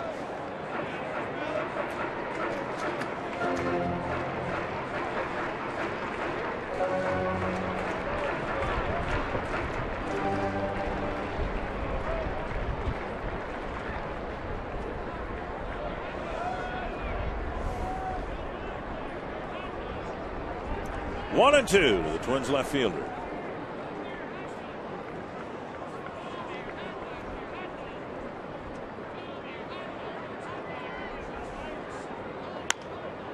And fouled back. Well, Morrow 15 pitches in the first inning, then it's been up 19, 20, 30, and so far 21 this inning. And that's the reason that, you know, the Blue Jays have had, 13-man pitching staff. They have 8 guys out in that bullpen because the starters have just not gone very deep into the game. 6 straight strikeouts for Young. Twins get a single, a pair of doubles, a pair of runs, and it's 8-3.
Swimsuit calendar photo shoot. I did not get behind the scenes. No, you did not? No.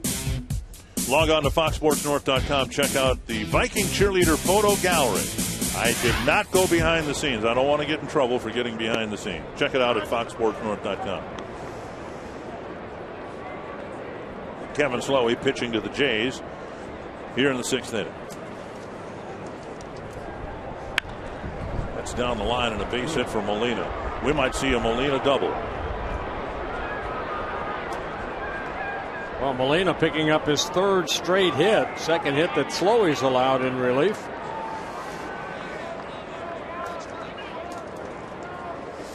Now, we're going to show this double. Are we going to do it in slow motion?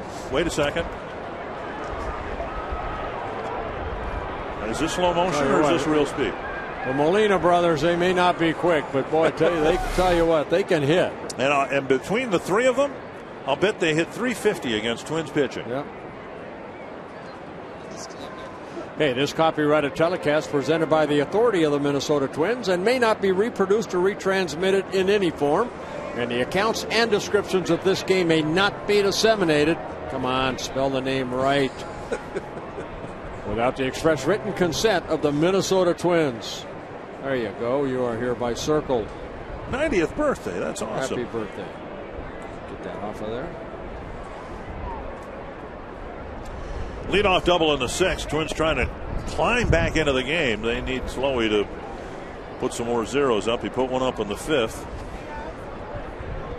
Yeah, 24 pitches for Slowey. 18 have been strikes. So he's a strike thrower.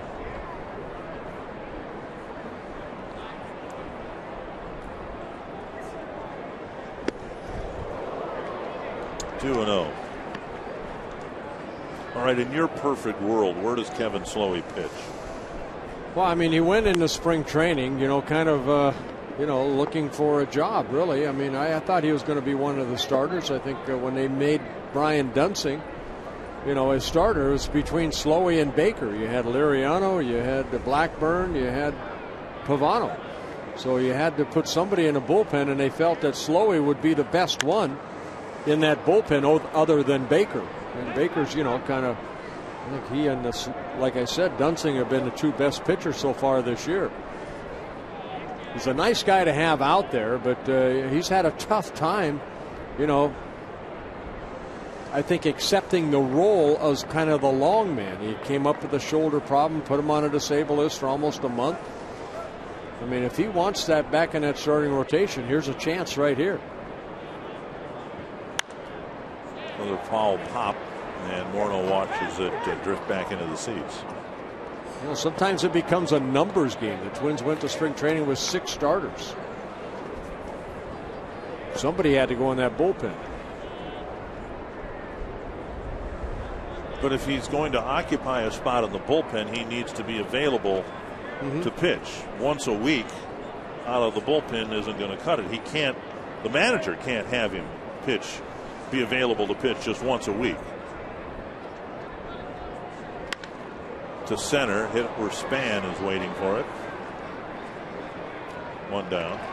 And Molina's going to tag. Here's the throw, and he advances. Very nice base running play by Jose Molina. That was very heads up right there, because Molina saw where Span was, how deep he was, and he went ahead and tried it. And it worked out.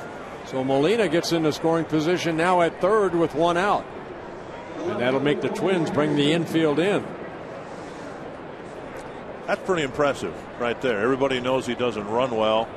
And the Twins threatening to come back into the game here a little bit. He's gotten the double. Now he moves up and forces the Twins to bring the infield in.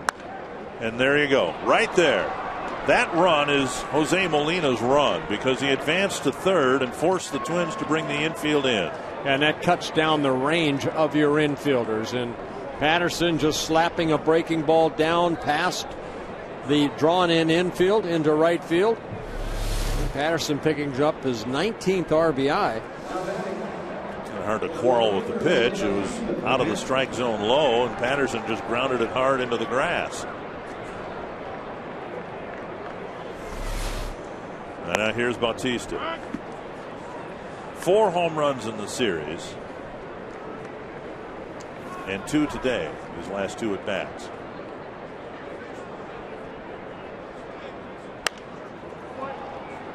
You know, from time to time we'll talk about base running and the team running the base as well. It's possible for you to run the base as well even when you have guys on the bases who aren't fast. I always thought Kent Herbeck was one of the best base runners I ever saw. Now, smart base exactly. runner. First to third, and he did a nice job, I thought. Early in his career he was much faster, but being a good base runner means so many more things other than having leg speed. Oh, it's looking at second base when you're at second base or first base. Where are the outfielders playing? This one hit hard to right center. Bautista's hit another one up and gone. His 3rd home run today. His 5th in the series. And his 16th overall. And 7 of them have come against Twins pitching.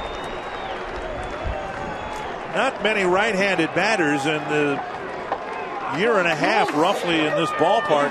Not many right-handed hitters have hit opposite field home runs, and Bautista's done it now 3 times. Again, look where the pitch is. Fastball pretty much right down the middle of the plate. They're trying to, I think, go down and away.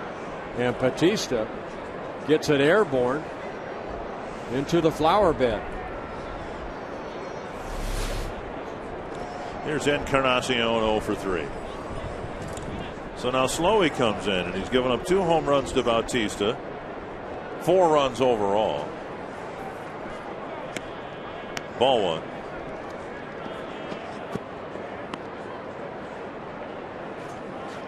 And you thought 54 last year was a fluke?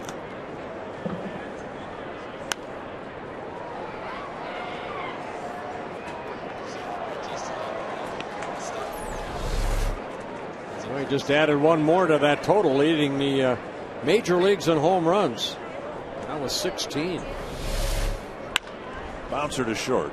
Plouffe has it. And it's out number 2.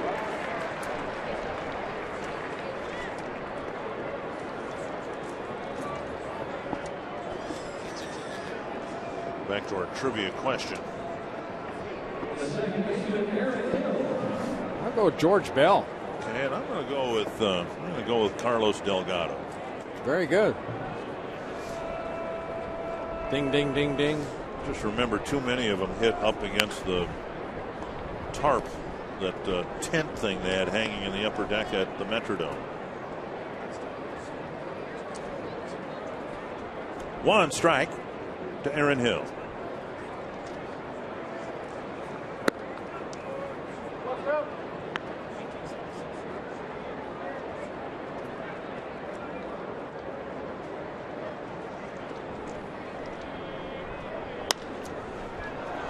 Right center field, Span over to end the inning. 3 hits, 3 more runs for the Toronto Blue Jays, and Jose Bautista having a memorable series in Minnesota.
Value player of the game, Trevor Plouffe, leading the voting with 19%. I think that means that the voting is scattered.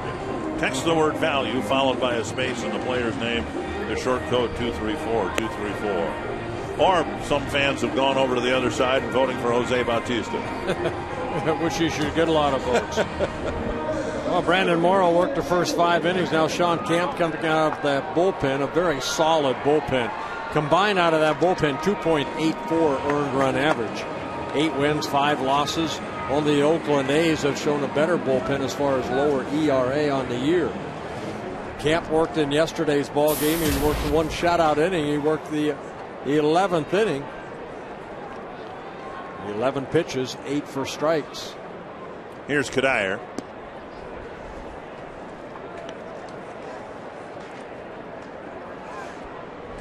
Camp will give you that sidearm type of delivery.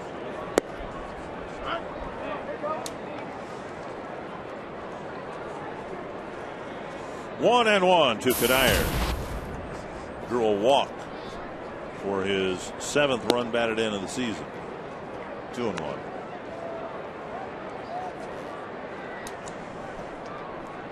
And Harmon Killebrew's number 3. Hanging in the Twins dugout. The Twins wearing the cream-colored throwback uniform for the balance of the year at home in honor of Harmon. I thought that's a great gesture by the Twins players wanting to do that. Michael Kadire kind of led the charge on that. Tap foul. You know, sometimes I think there's a disconnect between the players of Harmon's era and the current players. And a lot of it has to do with who the former player is. And in this case, Harmon Killebrew is very much connected to Michael Kadire and Justin Morneau. And Kadire hobbles after fouling that pitch off his ankle. Well, Harmon is, not always around the ballpark. He's, as far as an ambassador to the Minnesota Twins over the years, but spends a lot of time in spring training with these guys and talks the game of baseball. And if you cannot admire number 3, There's something wrong with you. One of the greatest Twins to ever wear a uniform, and one of the greatest persons to ever walk this earth. That is a fair ball right over the bag. Save. Kadire gets an infield hit. McDonald double clutched his throw. I don't know if he thought the ball was foul or not, but he hesitated just a little bit. And remember all the adventure we had here the other night with Encarnacion at first with his foot being right on top of the base. This time Kadire was able to find a safe landing spot. Yeah, right. You know, Kadire hustle right there. Sure looked like he was out, but he'll get an infield base hit. That little double clutch by McDonald. I'm wondering if he's thinking that ball was foul. Yeah. Well, maybe he had a little trouble getting that ball out of his glove. Here's Valencia 0 for 2. Strike one.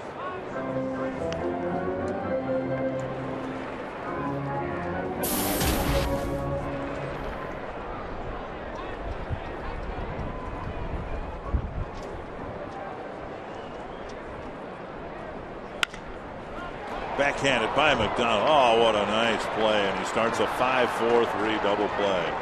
Valencia smashed a ball right down the line, and McDonald backhanded it and turned it into a twin killer. And how quick he got rid of that ball, too. It wasn't wasn't just that he made a great backhanded play. Watch how quick he gets rid of this ball. I mean, it's so quick our camera guys couldn't even get it. That's how quick it was. Camera guys get everything. There's a play right there. Look at the exchange right there. Boom, up, and a good throw over to Hill at second. One strike to Drew Butera. Single and a strikeout so far for the Twins catcher.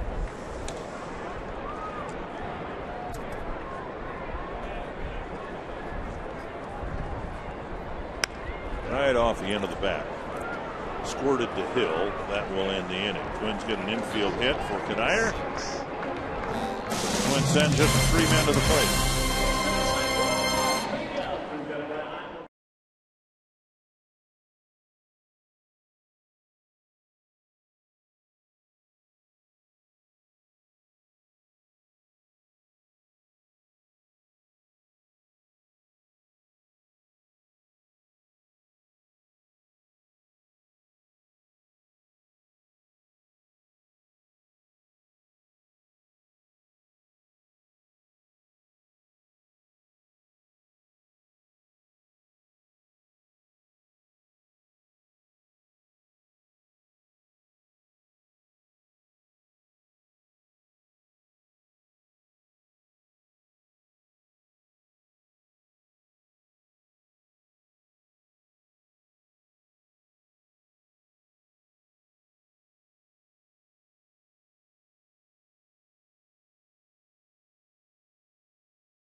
Blue Jays jumping on Brian Dunsing and knocking him out early. Well, you know, Batista hitting 3 home runs, you know, counting for 4 runs, but it's the 2-out hitting, I think, that really got the, the Blue Jays on the board in the first 3 innings. There was a big 2-run double by Aaron Hill. It was an RBI double by Escobar with all this coming with 2 outs. And then with 2 outs, even in the 3rd inning, after Batista led off the inning with a base hit, it was a 2-run single by McDonald and Molina with 2 outs. And we go to the 7th. Juan Rivera will lead things off against Kevin Slowey, who's pitched 3 innings, given up a couple of home runs to Bautista and 4 runs. Strike on the outside corner.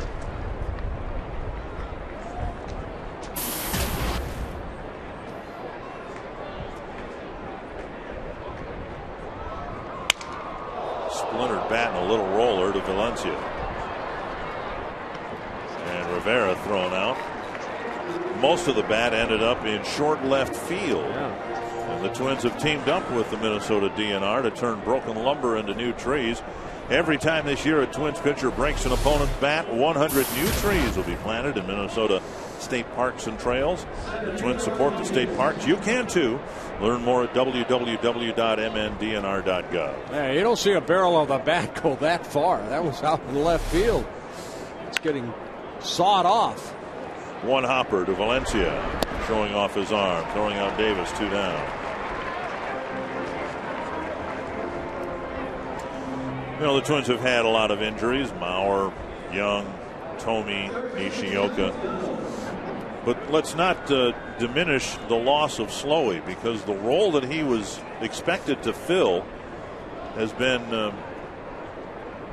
a really sore spot for Ron Gardenhire and the Twins. In other words, they've had a tough time patching that 7th to 8th inning thing. That's was made even more so when Capps moved into the closer's role, and Nathan has been treated carefully here as they try to rebuild him into effective status. That's just foul. But especially given all of that, the absence of Slowey and that 1 inning at a time, 3-4 times a week, it hasn't been there, and that's been very obvious to the Twins in the first 6-7 weeks. Yeah, it really has. I mean, you look at a Kevin Slowey, what you're seeing is a guy that can go like his last outing, even though it was 8 days ago, 4 1/3 innings in a short start. Those are the guys that, you know, really help out the guys that have to pitch the 7th, 8th, and 9th inning. But if you're using the guys in the 7th and 8th inning and the 6th and 5th, then you're tearing down your bullpen. And in spring training, Slowey was expected to be, through spring training, expected to be used. There's a called third strike that'll end the inning in the 6th, 7th inning range. And that's not been the case. Time for the 7th inning stretch, brought to you by Medica.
Blue Jays continue to hit home runs against the Twins.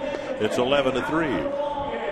You know, Dick, go back to Kevin Slowey. You know, at the beginning of the year, Slowey was out in the bullpen. It was also Jeff Manship that was asked to go that, you know, the long guy. The long guy, you know, and even Dusty Hughes, give me 2-3 innings at a time, and it just hasn't panned out. Hughes and Manship down in AAA. To compare Slowey's role at the start of the year to a former Twin, he was going to be what Matt Guerrero maybe was an inning or so in the 7th inning to bridge it to Capps, Maharis, and then Nathan, and the whole situation has been turned upside down.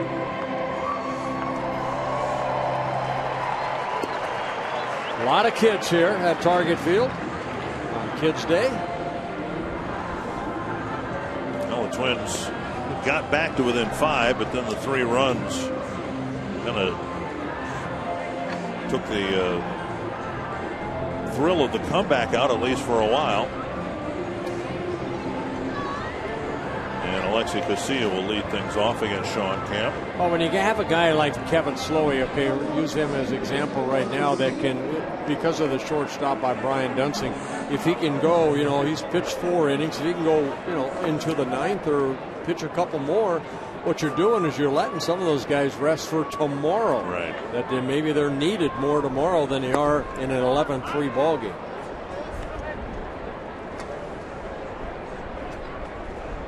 And Casilla brought a cracked bat with him to the plate, so he'll get a new one. 1 strike. The evolution of relief pitching over the last 20-25 years has required less and less of the pitchers in the game. Here's a bouncer to the right side, and Hill throws out Casilla. That'll bring up Span.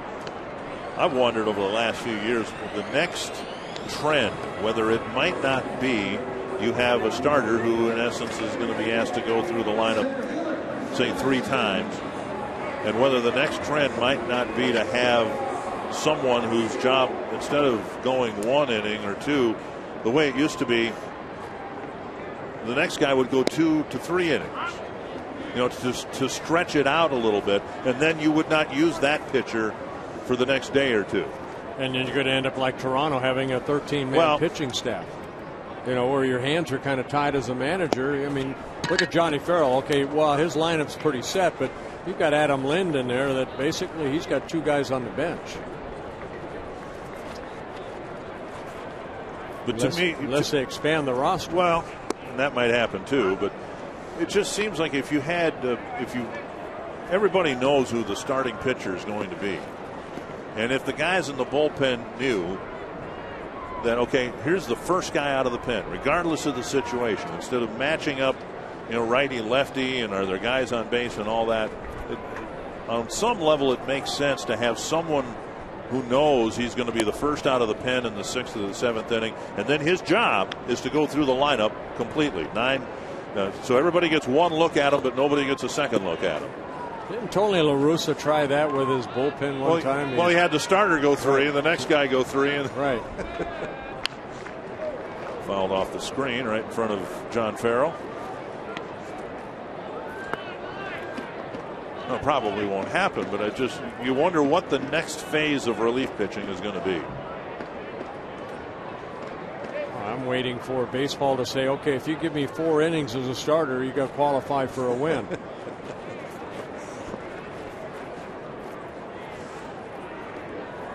Span looking for his first hit, and instead it's called 3rd strike. 2 down.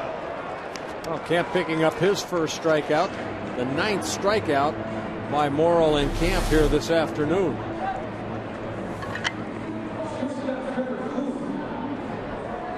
This track's brought to you by Carrier. Here's Trevor Plouffe. Carlos Villanueva warming up.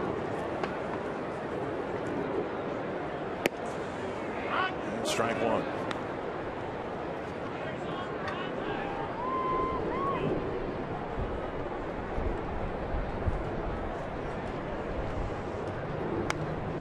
Strike 2.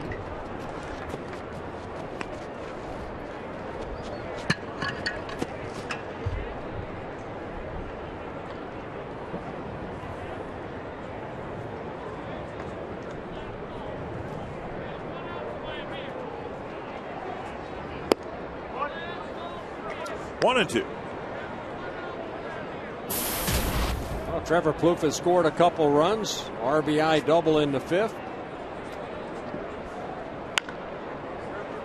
Grounded behind Steve Little.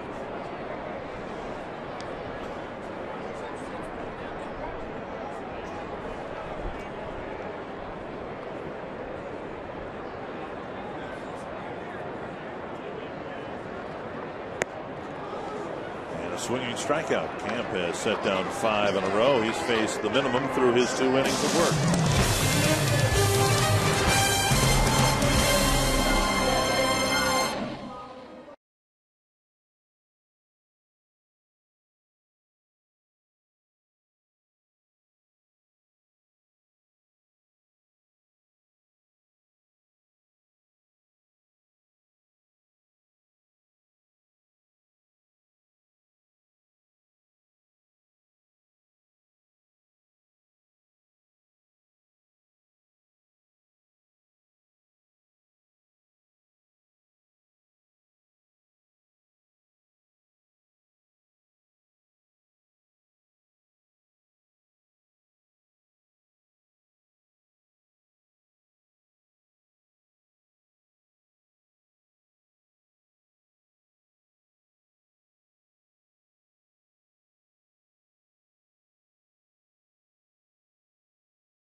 Minnesota Twins baseball on Fox Sports North is brought to you by McDonald's. Try a strawberry banana or wild berry real fruit smoothie today. And by the new Quest 5-year price lock promise. Visit quest.com/promise for more details. Kevin Slowey getting a foul on the first pitch to Jose Molina, who already has 3 hits. It'll be Molina, Escobar, and Patterson, and if anybody reaches, Jose Bautista will have a chance for his 4th home run of the day. He will have that chance, if not in the 8th, in the 9th. Earlier today, he became the 23rd player, 23rd opponent to hit 3 home runs in a game against the Twins. Only 4 Twins have done it. That's what is remarkable about that category in Twins history, that so many have done it to the Twins and so few have done it for the Twins. Right. Allison, Killebrew, Oliva, and Morneau have been the 4 that have done it for the Twins, and Molina really stung by that foul ball. And when the Twins did, it was always on the road. Yeah. In Cleveland, Boston, Kansas City, and Justin, the last one to do it, in Chicago.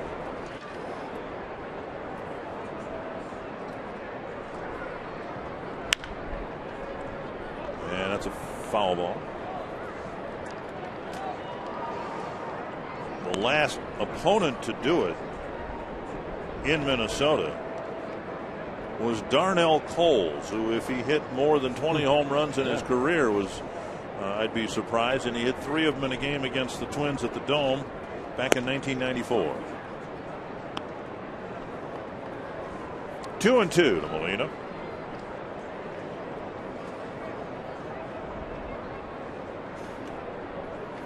Molina's had an impactful day at the plate. 3 hits, 2 runs scored, a run batted in. And that ball fouled at the plate.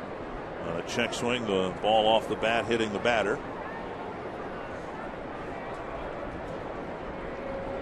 2-2. He's got his helmet on already. He can't wait to get up there and hit. Do you blame him? He may have worn it out in right field last half inning. I don't know. Got his bat in hand. 1 down. Kevin Slowey, good fastball up and in. Gets his 3rd strikeout in relief of Brian Dunsing. The pitch count pretty good for Slowey, working his 5th inning of relief. 53 pitches. Well, he's retired the 6 batters since Bautista hit the home run. Here's Yunel Escobar. And there's strike 1.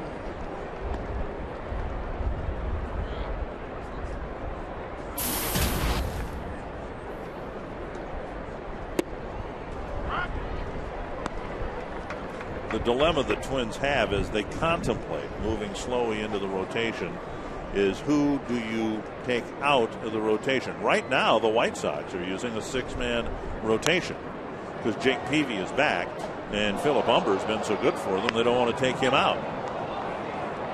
So if you insert Slowey into the rotation, do you take Blackburn out? Well, you can't. He's pitched awfully well. Scott Baker's been pitching well. Liriano's 2 starts away from a no-hitter. You re-sign Pavano for 2 years because he's a starting pitcher. And then there's Dunsing. Right. Which has done it before. So a base hit, and we'll see if Bautista gets his chance here in the 8th inning. Patterson has scored a couple of runs, drove in a run with a single in the 6th. Yeah, Justin Morneau will not be holding on Escobar at first base in the 11-3 ball game here in the 8th inning.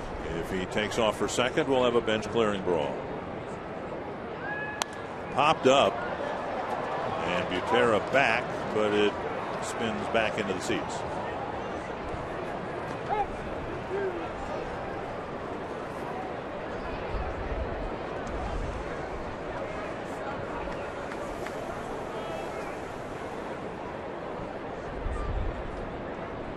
Patterson walked and scored in the 1st. Drove in a run with a single and scored in the 6th. And there's the inside corner, 2 strikes. I I think I know the answer to this, but I mentioned the White Sox are using a 6-man rotation right now. Is that something you would advocate? I want to go back to the 4-man rotation.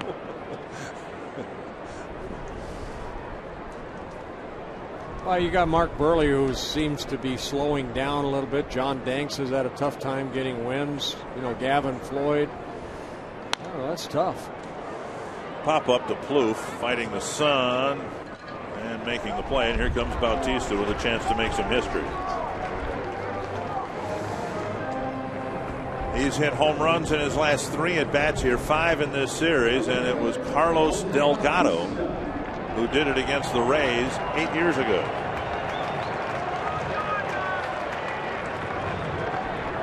Dunston got him to foul out back in the first inning. Since then, home run, home run, home run. Check swing, strike 1.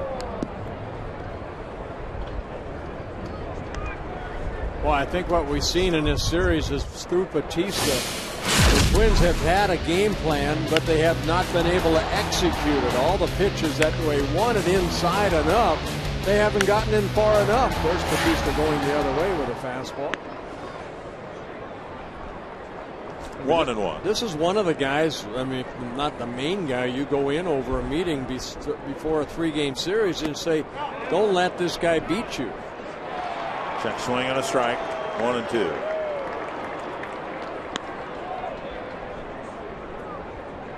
I just don't think that the Twins have pitched him very well in this series at all.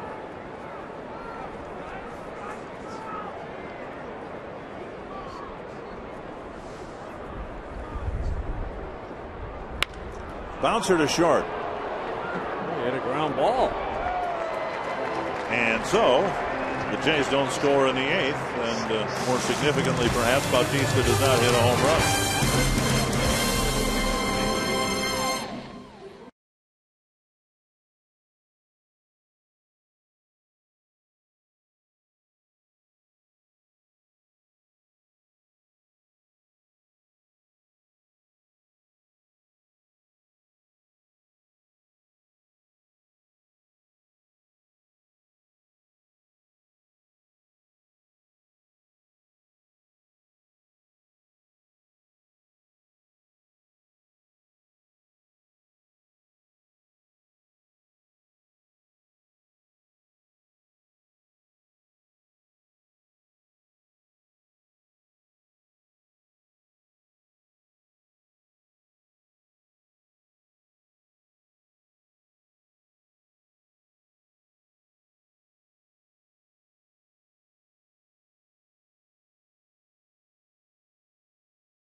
Marnie Gellner, and as always, our Twins coverage will continue after the final out with Quest Twins Live and the Toyota postgame wrap. Today we will be looking at the amazing weekend of Jose Bautista and the way he broke loose with 3 home runs today, 5 in the weekend series. Also, our instructional on the field with some of the kids from Kids Day today will be Tim Laudner and Kevin Gorg and the proper way to grip the baseball bat. And as always, our reaction from inside the clubhouse, as well as manager Ron Gardenhire. Dick and Bert, that will be our postgame show today. All right. You're on TV. You are hereby circled. I did too when I was a kid. I wanted to be on TV. There you go, young lady, and you are on TV.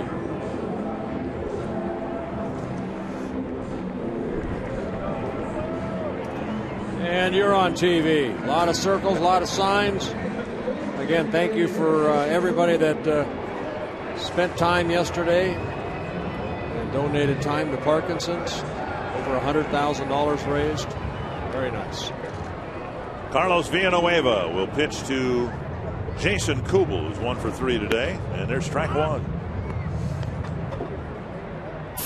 Villanueva with a fastball, curveball, slider, and a changeup, making his 12th relief appearance. There's the curveball there. 1-1.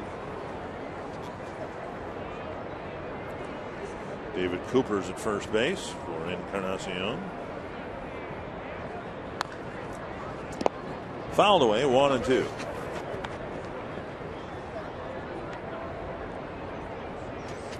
He's having a good time. Put that ponytail through that back. He'll get it. 1-2. And he comes inside with a breaking pitch, gets a strikeout of Kubel, 1 down. Yeah, hard curveball right there.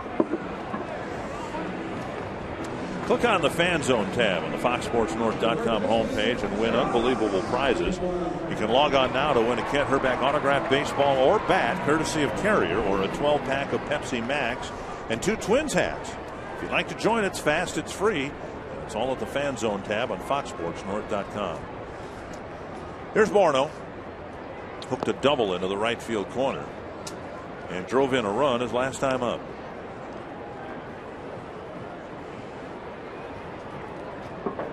And today, seems the Blue Jays have had a different approach to Morneau, working him more inside than outside. 2-0.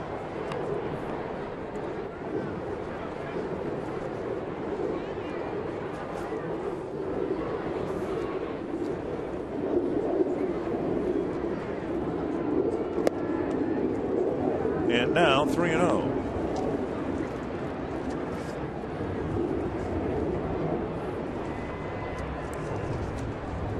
Kids Day and Dogs Day here as well. There's a strike.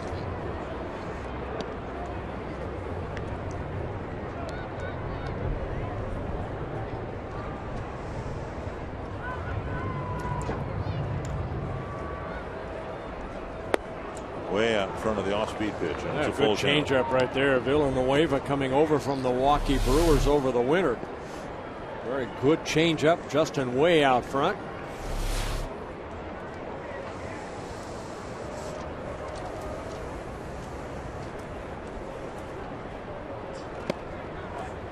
Morneau draws a walk. He's reached 3 times in a row. And that'll bring Young to the plate. Great chance to help kids play ball. Roy Smalley's Pitch In for Baseball is asking that you stop by any sports authority until May 15th and drop off your gently used baseball equipment.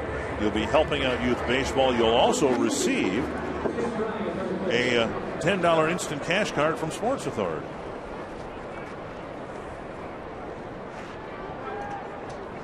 Well, here's Delman Young, and he's struck out 6 straight times. There's ball 1.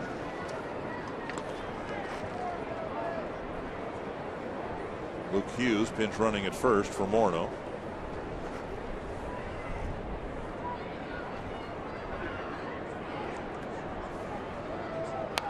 And in a game like this, to further illustrate the point I think we were trying to make before, Morneau gets the at bat. He reaches first, and then he's lifted for a pinch runner. Justin wants to play. He wants to get as many at bats, see as many pitches as he can in his attempt to break out of this slump.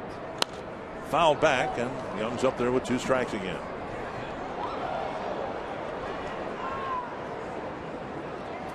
Morneau's reached his last 3 times, and will be able to take that positive into the road trip tomorrow.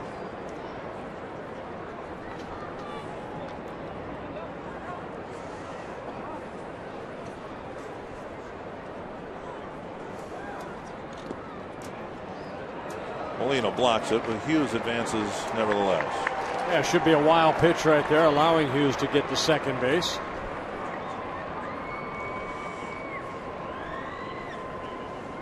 There's a wild pitch, Villanueva with his second wild pitch of the year. The curveball. Molina does everything he can, but the ball gets away from him.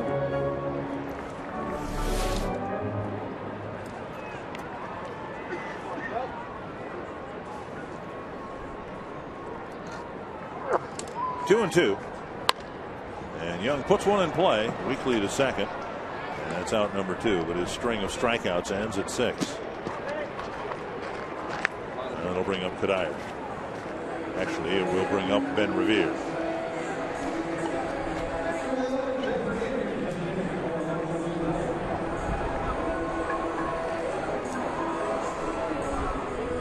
Revere asked to pinch hit a couple of times in this series, simply because he has the speed that could be a weapon on the bases in a close ball game.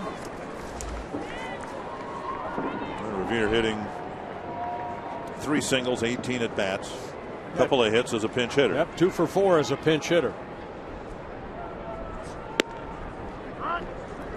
As the Twins try to dig out of this huge hole that they have dug for themselves. You look at the players on the roster, and with the return to health eventually of Tomei and Mauer, Nishioka, so on and so forth, you look at players and you go, well, now, could they be part of the solution? Could Ben Revere, for instance, be part of a Twins comeback this year that'll get them back to the 500 mark and maybe back into contention? And I think we've seen flashes of reasons to believe the answer could be yes. Jason Repko is the backup outfielder, and he is rehabbing down in Florida too. Yeah, the only thing is, I mean, once Jason Repko comes back, I would imagine they would send out Ben Revere because, you know, he played Double-A last year. He had a great year at Double-A. Right. You know, he needs at bats. He's one of the future Twin players that they hope are in the outfield, you know, in years to come. So to put him here as a pinch runner, not like who's the kid in Kansas City that runs so well? Gerard Dyson. You know, I mean, that's all he does is run. Right. So here you got a guy that, you know, the Twins look at Ben Revere as an everyday player one day at the major league level. 2-2. It's tough, you know, when you're a youngster like Revere to just, you know, get an at bat here or there. And, you know, sometimes you get, what, 3 at bats in a whole week?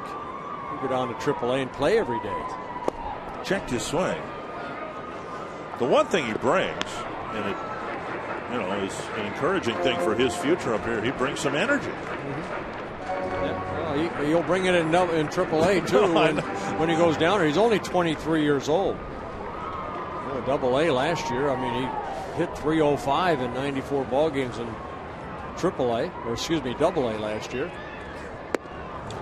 And he strikes out to end the 8th inning. We go to the 9th with the Blue Jays in control.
Welcome back to Target Field. Twins down 11-3. Kevin Slowey starting his 6th inning of work.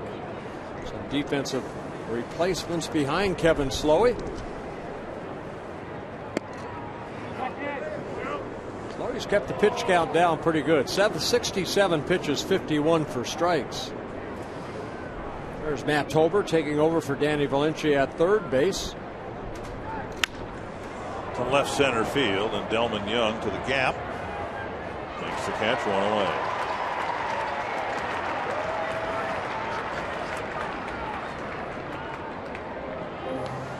Beautiful day, but an ugly score. Yeah, too many crooked numbers for the Blue Jays early. 7 runs allowed by Brian Downsing in 3 innings. And another 3 put on in a 6th inning for a 3-1 lead. Batista with 3 home runs in the ball game, 5 in the 3-game series.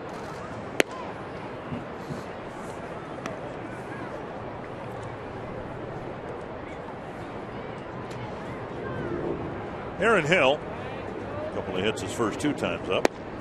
And a strike. Yeah, he got the offense going in that 1st inning when Dunsing walked the first 2 batters, then retired 2, and then Hill got the 2-run double that put the Jays on the board. Big pop up near the mound. And Plouffe takes charge and makes the catch. That's what you want your shortstop to do there, isn't it? Yes, for sure. Matt Tolbert in at third base for Valencia, and Hughes in at first for Morneau. And Ben Revere out in right field.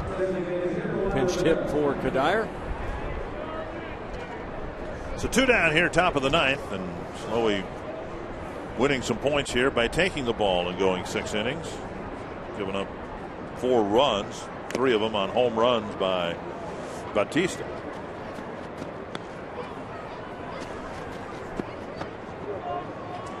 Gardenhire's crew will try it on the road. 2 in Seattle, 2 in Oakland, 3 in Arizona. And another pop-up. And Butera. There's no room.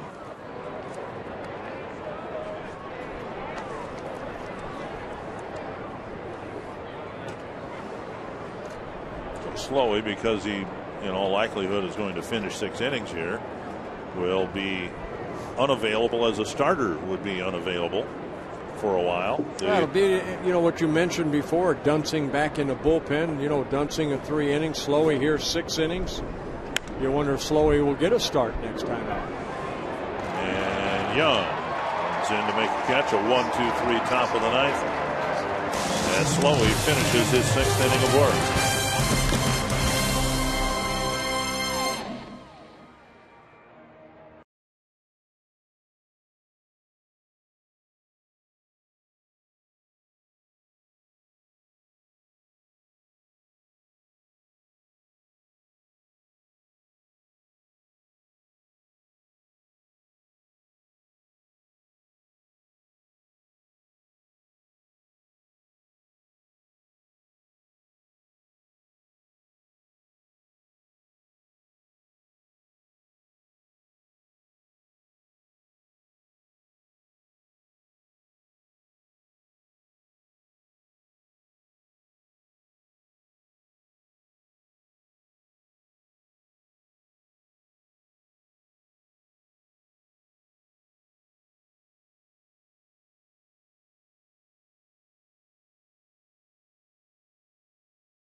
Twins are going to go 0-5 on this homestand.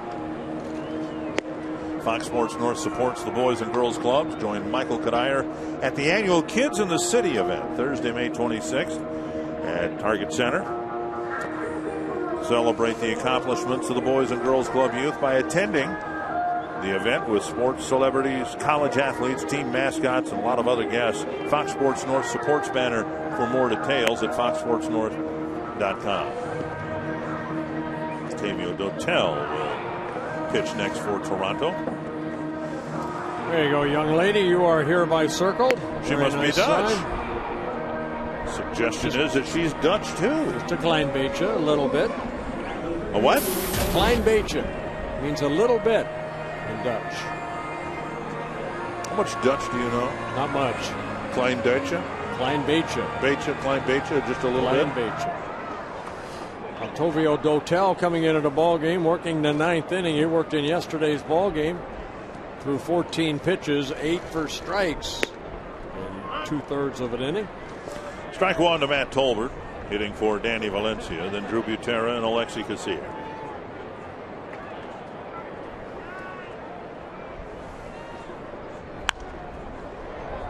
Two strikes. Yeah, I was talking to Pat Henkin before the ball game. He's the pitching coach down in the bullpen area. And talking about the bullpen for the Toronto Blue Jays, how well they have pitched this year. Again, combined 2.84 earned run average. He said he's really enjoyed it. He was away from the game for a while, but he had communication. You know, he did some things for the Toronto Blue Jays, but he's really enjoying his time there. He said they make it easy because everybody comes out. I mean, so far in this series, the bullpen's worked 8 1/3 innings yet to give up a run. Yesterday's ball game, bullpen 5 1/3 innings of shutout baseball. Molina taking a beating back there. He fouled the ball off his leg earlier.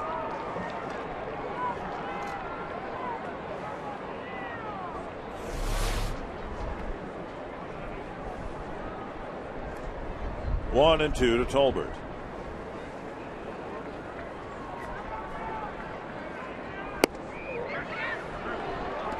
One down. That'll bring up Butera. Well, 13 strikeouts for the Blue Jays against the Twins here this afternoon. Saw Casilla do the same thing earlier in the ballgame. Just take a fastball right down the middle of the plate.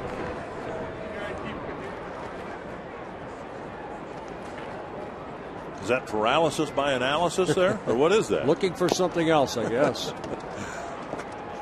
1-0 to Butera.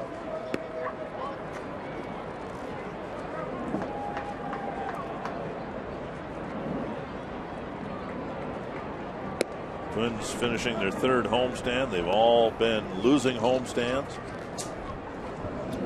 And a lot of things have to change if this team is going to get back into the race, get back to the 500 mark, and that certainly is one of them. You have to win games at home. Yeah, if Twins lose today, they will be 4-11 here at Target Field. Down the right field line, and Bautista into foul ground, comes up a couple steps short. Wind helping pushing that ball, helping to push that ball onto the warning track and away from 3 Toronto defenders. So as difficult as the road schedule is, and the Twins have had a difficult road schedule, you really can't even begin to use that as a reason for the Twins' struggles, because they played poorly at home. In fact, the winning percentage less at home than it is on the road. Near the Twins' dugout, now to play. Well, I was just looking, Dick. You know, even last year the Twins struggled against the Eastern Division in the American League.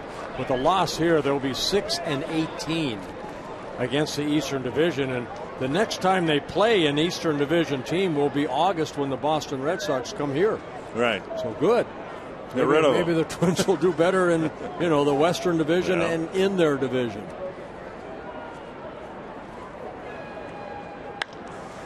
And that's to right, hit at Bautista for out number 2.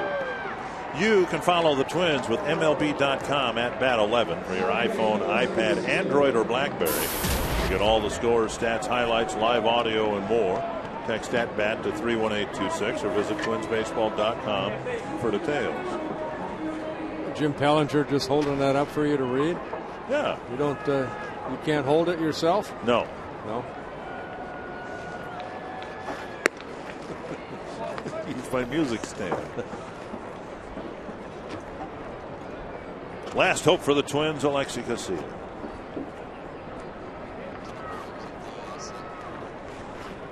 Up and away, 2-0. Now the Twins lineup been challenged to score runs, and we expect low-scoring games in Seattle and Oakland. The Twins can pull a few out. It's,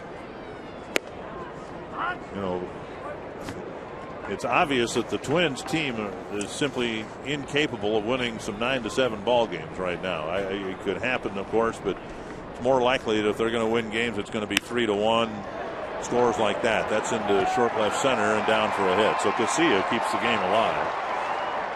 So if you have to win 2-1, 3-2, 3-1 ball games, pretty good bet that we'll have some of those early on in this road trip. Casilla gets his second hit of the ball game, an infield hit in the 5th inning that he later scored.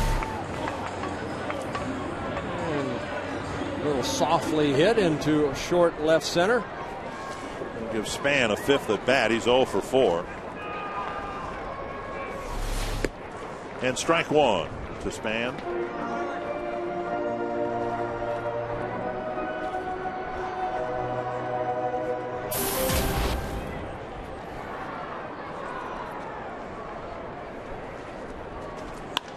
And Span with a sharp single to center. Casilla was off with the pitch. And the Twins have runners at first and second. First and third, I should say. And that'll bring up Blue. Well, you mentioned Span getting his first hit for the Twins, their 8th of the ball game. Pair of doubles and 6 singles. Yep, that's what it's been.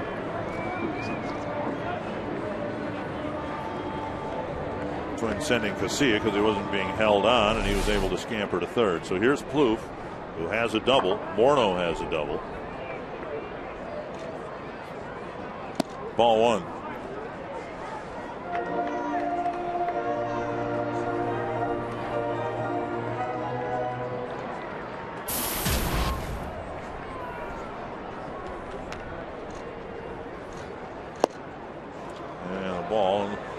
We've talked about it before. You know, the Twins struggling to get hits, score runs, but the extra base power just hasn't been there. And unless you get 3 singles or a productive out, which sometimes seems like it's an oxymoron. There's no such thing, but advancing a runner, if that's how you have to survive to score runs, it makes it pretty difficult for you. Yes. 3-0 to Plouffe with Kubel on deck.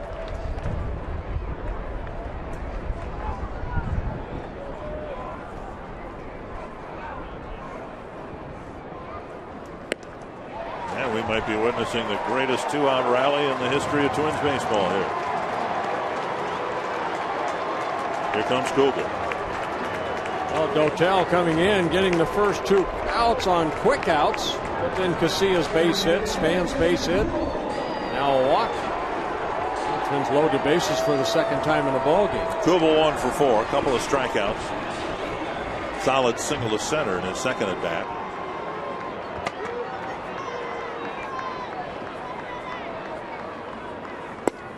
Strike 1.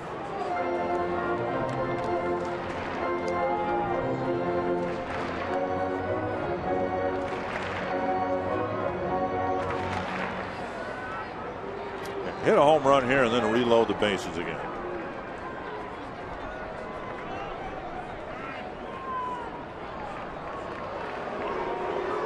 Another great crowd here this afternoon. 39,301.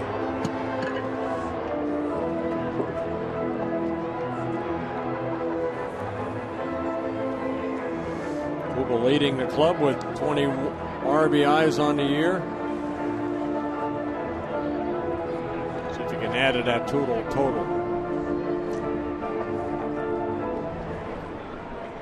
One strike. Breaking ball sweeps over for strike 2. And a big slow curveball from Dotel.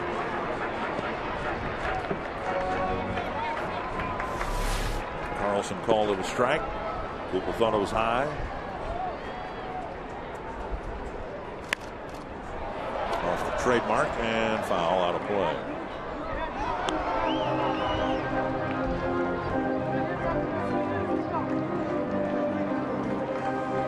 Looks like it's going to be an 8-game losing streak. Prior to that, the Twins had won 3 in a row. 2 strikes to Kubel. And he's called out on strikes, and Kubel, who squawked about strike 2, really upset with strike 3. And it's a frustrating and winless homestand for the Minnesota Twins. Kevin Gorg, the Twins came here hoping that this homestand might be a turning point for them, but hasn't worked out that way. More of the same, unfortunately. Yeah, and fitting that it ends with another at-bat with runners in scoring position and with nothing happening. We'll break down Jose Bautista's huge weekend. Our instructional Tim Lauder will teach us how to grip the bat. We'll hear from the skipper. We'll talk about the Twins who are heading out west. Stay tuned.